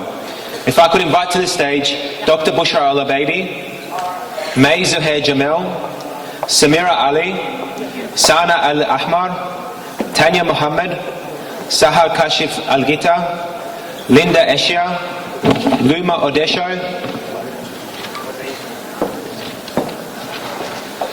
If I could welcome you all to the stage so that we could take a group photo together, that would be amazing.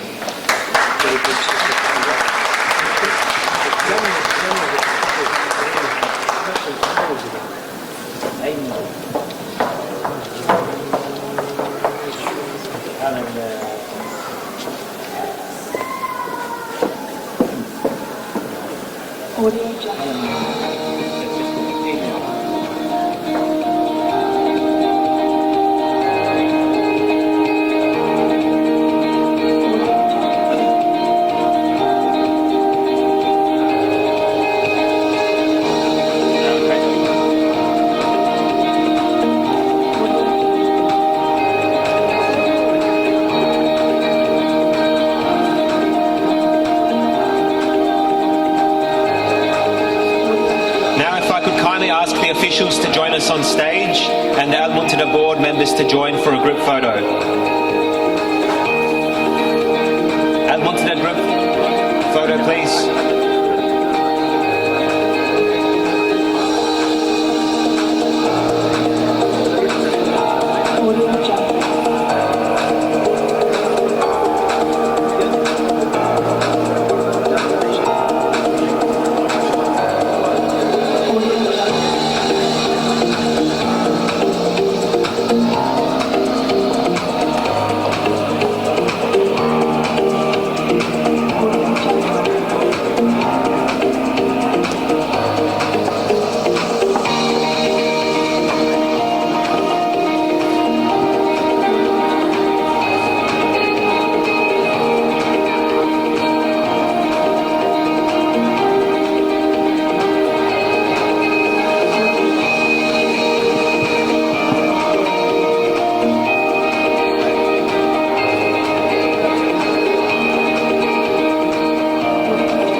I'd like to present Haider Abbas Abbadi, born in Babylon in Iraq, to present his artwork today. Haider Abbas was graduated from the Institute of Fine Arts in 1988. Abbadi is an active member of art societies across Sydney and works with Settlement Services International to support and profile artists from refugee and migrant communities. In his 17 years in Australia, Haider has held 10 solo exhibitions and been a finalist and winner of over 20 art prizes and studio residences. Haider has facilitated many workshops for SSI Starts and CORE. On the 25th of June, he has a group exhibition under the name Settled, Unsettled, with 6 other artists at Manly Art Gallery and Museum from 3 p.m. The exhibition will be held until the 31st of July. You're all welcome to attend. Thank you. Thank you, Haider. Thank you. سيدات سادة الحضور، مساء الخير. طبعا عمل الحقائب أنا صار لي شهر أشتغل به. المهرجان كله انبصم بمصمت الحقائب. والحقائب كل حقيبة تحمل قصة مهاجر، قصة لاجئ. أنا طبعا أستعير فد قول الكاتبة أحلام مستغانمي عن من روايتها ذاكرة جسد، تقول فيها: نغادر الوطن محملين بحقائب نحشر فيها ما في خزائننا من عمر، ما في أدراجنا من أوراق، نحشر ألبوم صورنا، كتبا أحببناها وهدايا لها ذكرى، نحشر وجوها من أحببنا، عيون من أحبونا، رسائل كتبت لنا وأخرى كنا كتبناها، آخر نظرة لجار عجوز قد لا نراها، قبل على خص صغير سيكبر بعدنا، دمع على وطن قد لا نعود إليه. هذه الحقائب طبعا فيها حقائب مؤلمة وفيها حقائب ملهمة. فأنا وضعت حقيبة ملالي الناشطة الأفغانية كحقيبة ملهمة يعني، ووضعت حقيبة عليها صورة الدكتور العراقي منجد المدرس كشخصية ملهمة إلنا ولأبنائنا وللجالية وكقدوة. وأنا هنا يحضرني فد نص للشاعر اللبناني صديقي وديع سعادة، إذا حابين تسمعون يعني، أكو نص إلى اسم الهجرة. يقول: حين ذهبوا لم يقفلوا أبوابهم بالمفاتيح، تركوا أيضا ماء في الجرن للبلبل وللكلب الغريب الذي تعود أن يزورهم، وبقى على طاولاتهم خبز وإبريق وعلبة سردين لم يقولوا شيئا قبل أن يذهبوا، لكن صمتهم كعقد زواج مقدس، مع الباب، مع الكرسي، مع البلبل والإبريق والخبز المتروك على الطاولة. الطريقة التي شعرت وحدها بأقدامهم، لا تذكر إنها رأتهم بعد ذلك، لكنها تتذكر ذات نهار إن جسدها تنمل من الصباح إلى المساء بقمح يتدحرج عليه، ورأت في يوم آخر أبوابا تخرج من حيطانها، ورأت في يوم آخر أبوابا تخرج من حيطانها وتسافر. ويذكر البحر إن قافلة من السردين كانت تخبطت فيه وتمضي إلى جهة مجهولة. ويقول الذين بقوا في القرية إن كلبا غريبا كان يأتي كل مساء ويعوي أمام بيوتهم. هذا النص للشاعر اللبناني وديع سعادة. طبعا أنا يعني في حقائب كثيرة فيها قصص وبعض الحقائب مغلقة وبعض الحقائب مفتوحة، فأترك لكم مشاهدة الحقائب وأشكر إصغائكم. شكرا جزيلا. شكرا.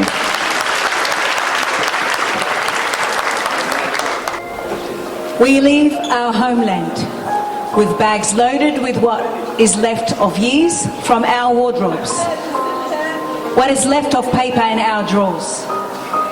We stuff them with our photo albums, books we loved, and gifts of dear memories. We stuff them with the faces of those who we loved. The eyes of those who loved us, with letters were written to us, and letters we have written. And the last look of an old neighbour we may never see again. A kiss on a small cheek that will grow after us, and a tear on a homeland we may not return to.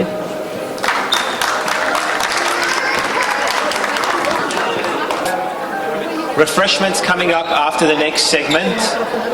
For the next segment, it's something a little bit more different and interactive, so I think everybody, you might need to get on your feet. Everyone can stand up. And I'd like to welcome to the stage instructor Jeannie Madison and team from Club Fit Gym Casula. Let's get active now with a workout session, and afterwards you have some nice refreshments, food, drink at the back. But first, let's do a little bit of exercise because you've been sitting down for a while, and it's something that we'd like everyone to be encouraged doing. So thank you. You want to come on stage? Who wants to come up? Who wants to come up? You're shy. All right. I'm going to go with these ladies. You ready? We got Sivki, we got Camilla. Come on, give me a clap. Woo! Hey, good work. Come on, clap it out. Are you ready? Marching forward. 4,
Turkish folkloric dance for your entertainment. Please welcome them to the stage.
Thank you to the Turkish Folkloric Entertainment Group for putting on such a great show. I know everybody's enjoying the refreshments at the back, but if they wanted to just grab their food and drink, come to the forward, have a seat, because we've got amazing shows coming up. We've got coming up next, the Cambodian Folkloric Entertainment Group. They're going to be putting on a traditional Cambodian dance.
Thank you, ladies and gentlemen. If you could take your seats for the second part of the performance.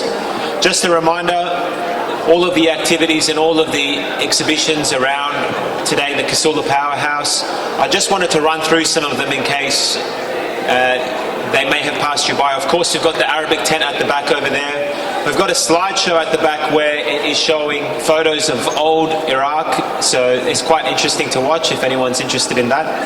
And without further ado, I have here the Indian dancers for their second part of their performance. Thank you.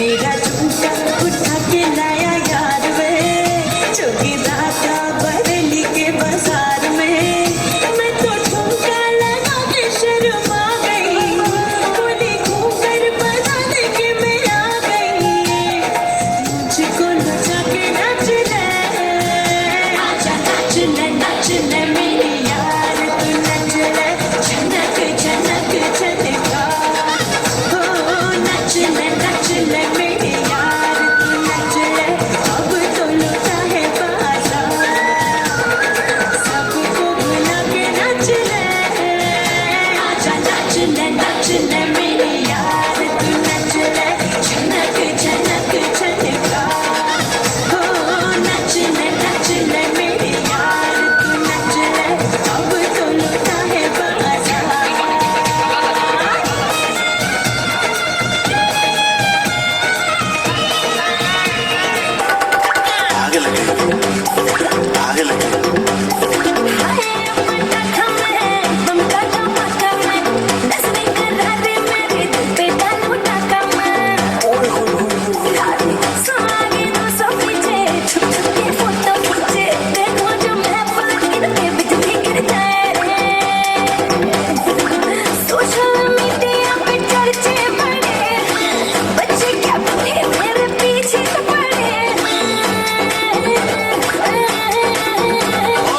सावन में लग गई आग दिल मेरा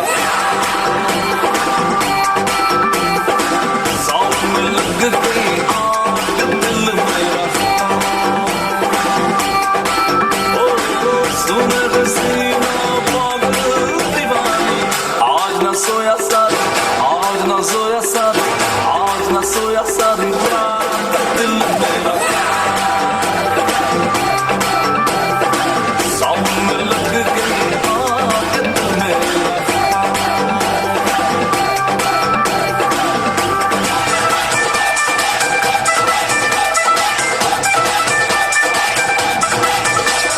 गोरे गोरे मुखड़े पे काला काला सुरमा टक टक रामा मैं करना गुरूर ना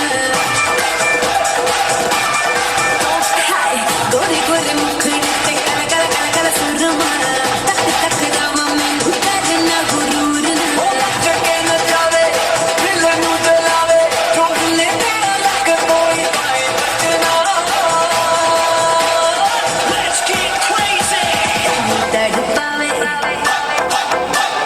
हाय लुट जावे तड़ पावे हाय लुट जावे मेरा लाल कगरा तड़ पावे हाय लुट जावे मेरा लाल कगरा रातां नूं नींद न आवे हाय नी मेरा लाल लाल लाल लाल लाल हाय नी मेरा लाल कगरा हाय नी मेरा लाल कगरा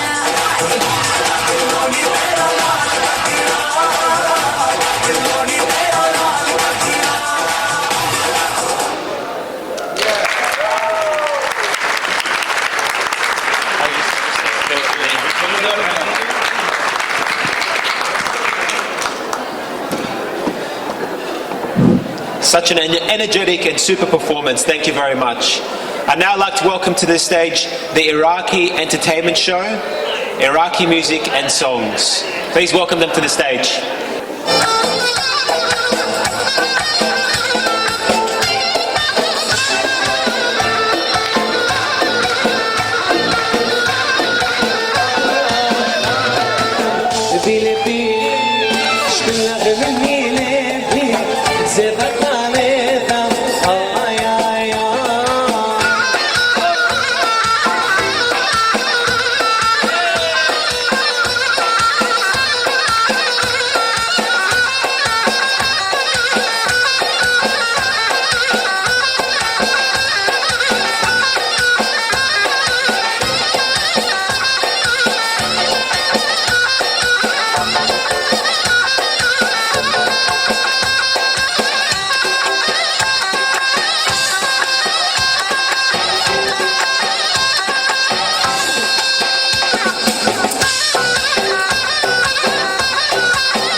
وزنك صبرا من ولا طالي ربانا وزنك صبرا لا يدك يعني نفسك صبرا مديني طلع مثلي دلال إيمان ما خبرا مديني طلع مثلي دلال إيمان ما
Thank you very much. That was a showstopper. I think one of the crowd favourites. Now I'd like to move on to some more Iraqi music by a talented Iraqi artist, Asad and Ihab. If you could just bring your attention over here to Asad and Ihab, who will be performing for us their music. Thank you.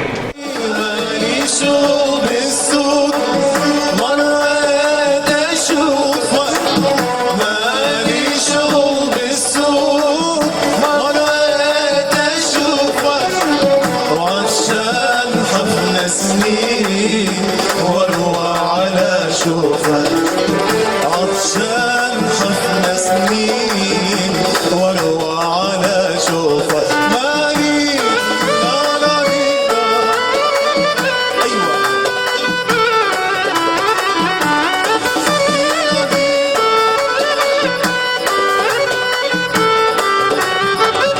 ارجع مو الجسرين كان خير صافى ارجع مو الجسرين كان خير صافى واسأل عن المحبوب من هو اللي شافه واسأل عن المحبوب من هو اللي شافه مالي شغل بالسوق ما نويت اشوفك مالي شغل بالسوق ما نويت اشوفك عطشان خفنا سنين واروى على شوفك عطشان خفنا سنين واروى على شوفك يلا حلوين مع بعض يلا ايوه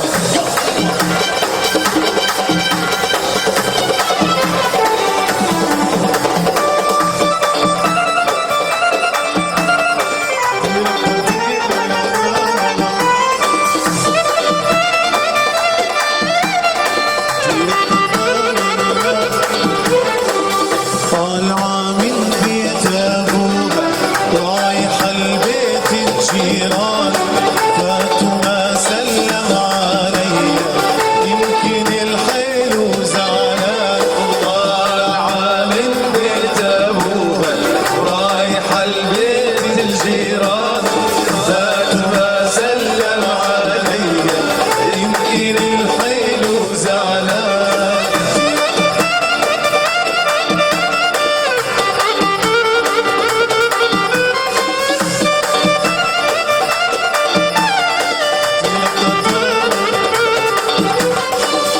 قلت لها يا حلوة رويني عطشان مي يسقيني قلت لها يا حلوة رويني على عيونك فرجيني قالت لي روح يا مسكيني قالت لي روح يا مسكيني طولي نبعت ريحان طالعة من بيت أبوها رايحة لبيت الجيران فاتوا ما سلم عليا يمكن الحلو زعلان أحبك وأحب كل من يحبك أحبك وأحب كل من يحبك أحب الوالد جوري على النبلون خدك أحبك حبيبي انت وحدك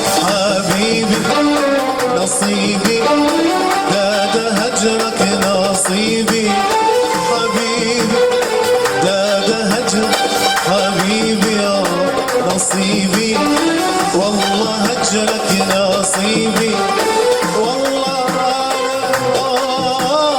على هجرك حبيبي احبك واحب كل من يحبك احبك واحب كل من يحبك احب الوالد جوري على النبلون خدك احبك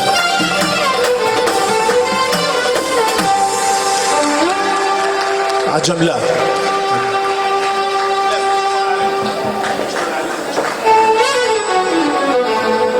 يلا نغني للحلوات اليوم ما شاء الله حلو طولك. شطالع اليوم الجميل، شطالع شطالعة، غيب انت يا قمر هي بمكانك طالعة. طالع اليوم الجميل، شطالع شطالعة، غيب انت يا قمر هي بمكانك طالعة. لابسة الأبيض شفتها والعروسة تخيلتها، لابسة المواويل شفتها والعروسة تخيلتها. يا براتها وسحرها جاذبيتها وعطرها، كل جمال الدنيا بيها. شطالعة اليوم الجميلة، شطالعة شطالعة، غيب انت يا قمر هي بمكانك طالعة. شطالعة اليوم الجميلة، شطالعة شطالعة، غيب انت يا قمر هي بمكانك طالعة.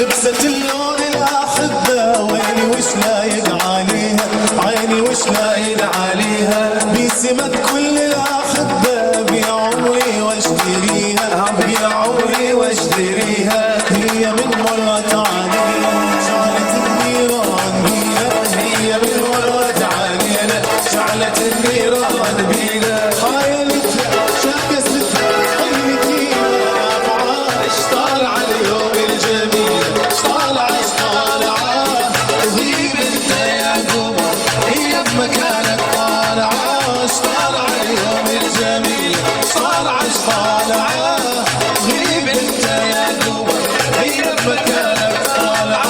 ايوه كمون.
وغازلك غصبا عنك ترضى ما ترضى، اخصمك وازعل منك ترضى ما ترضى.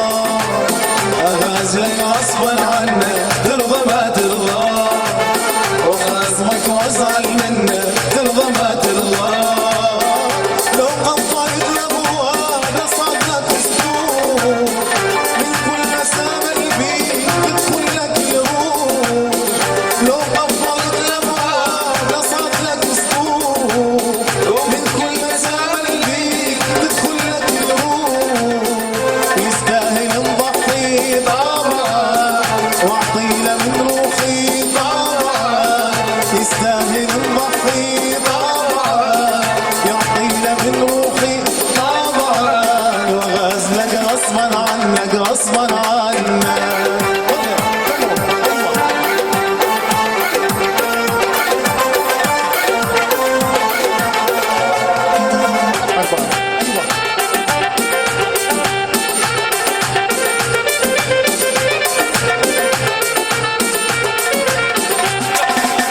يلا بين العصر والمغرب مرت لما تخياله، مرت لما تخياله. وعرفت فرس وليفي لانها شقرة ومياله، ولانها شقرة ومياله. لك بين العصر والمغرب مرت لما تخياله، مرت لما تخياله. وعرفت فرس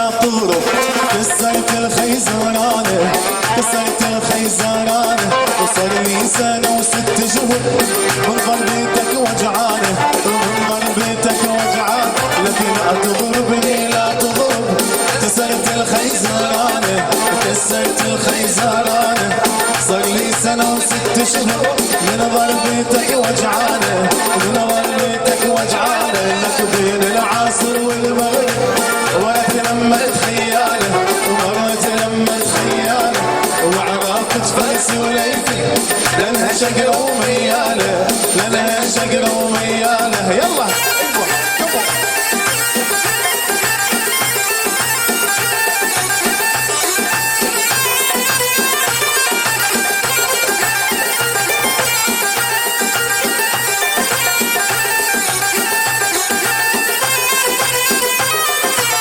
ميلي يا بني يا ميلي يا ولد شداش النيل يا ولد شداش النيل ميلي يا بني يا ميلي يا ولد شداش الماوي يا ولد شداش السواي والله زرقت ليلي وحرمني نومة ليلي وحرمني نومة والله لك بين العصر والمغرب مرت لما خيالة مرت لما خيالة وعرفت فارس وليفي لانها شقرة وميالة لانها شقرة وميالة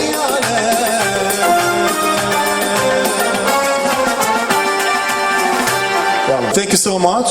تونسنا هواي برفقتكم. شكرا جزيلا للفرقة الجميلة والبنات كلهم. Thank you. نشوفكم next time إن شاء الله. Thank you for that amazing performance. The voices that came out of those people's mouths was just outstanding. So I think everybody really enjoyed that. We're here for the last finale, which is the African dance. The African drummers are here to entertain us, and this is going to be the last performance. So make sure you give them a round of applause, make them feel very welcome for the last performance of today. Thank you everyone for attending. Hello everybody!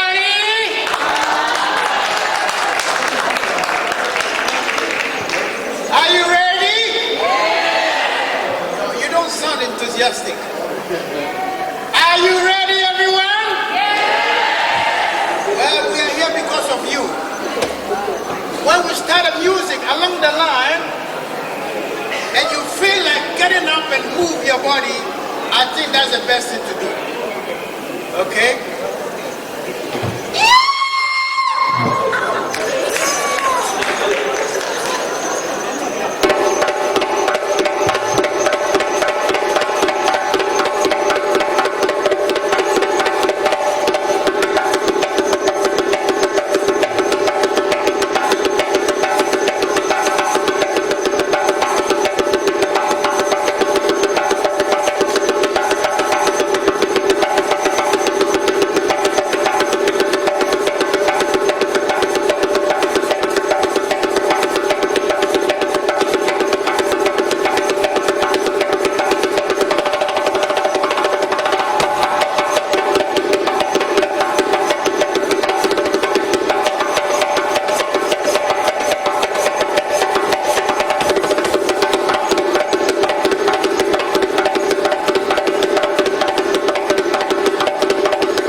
prepare yourself. We have some drum for you.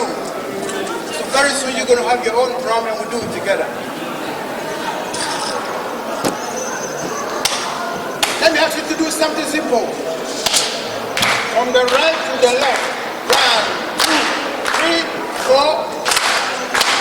Right, left. 1, 2, 3, 4. Can you hear me, please? 1, 2. Can you hear me? 2, 3, 4. From the right to the left. 1, 2, 3, and 4. Can I hear you again? Smile and smile. I want to see you smiling. Today is a beautiful day. Okay, when I count 1, 2, 3, 4, I want you to respond. Hey! Yeah? Are you ready, everybody? Are you ready? Are you ready? Are you ready? Are you ready? 1, 2, 3, 4. Hey! One more time. 1, 2, 3, 4. Hey!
you want to play a drum, we have a lot of drums there. Please pick up one. Let's do it together. There's more drums here. Get a drum, do something different. We have heaps of drums here.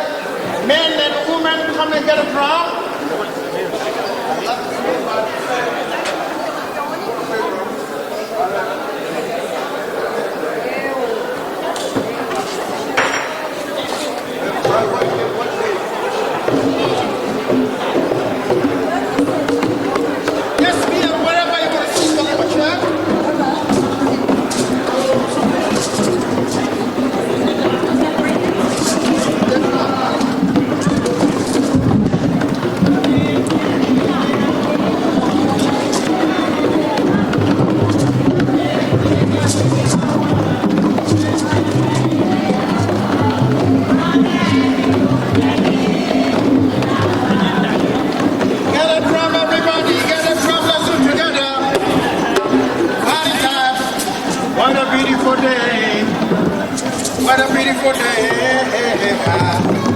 Okay, drummers, can I hear you? Give me a big drum roll.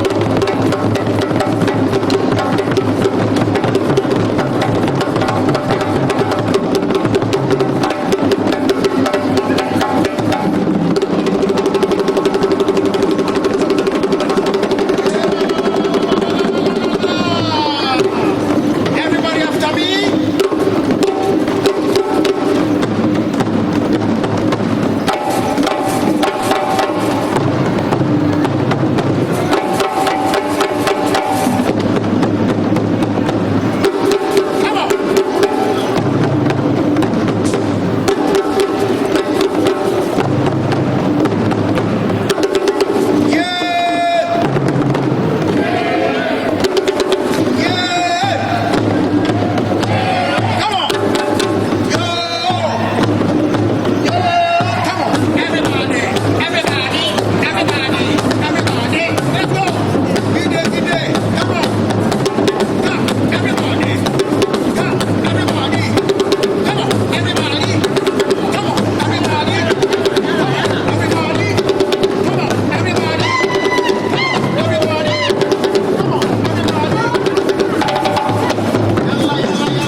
Everybody come on. Everybody come on. Come forward. Do something with the music. Come on, don't. Some cheshire go pretty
ceremonies.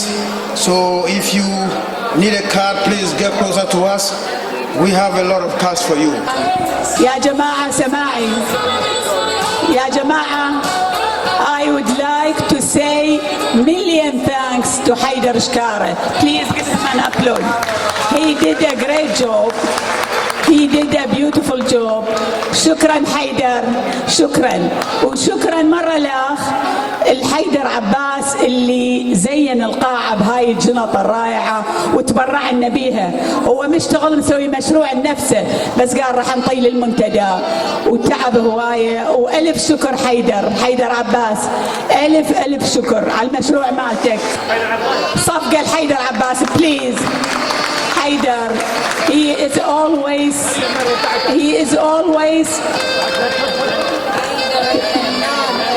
always talented. He surprises us all the time with his talented thing. شكرا حيدر، شكرا مريم مو لما، شكرا لما، شكرا رافق، تحملتنا هوايه، مو عقدناك لو لا، كرهتنا لو لا، اكيد. شكرا جلال.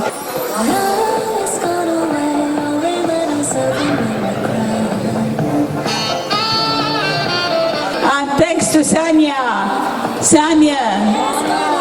thank you very much. You did a great job. Thank you. Thanks to Shane and Lou. Thank you very much. You did a great job. عبير بدع عبير اليوم، احنا يعني هوايه ضوجناه ولحينا عليه، بس هو بالاخير ابدع. شكرا عبير، شكرا.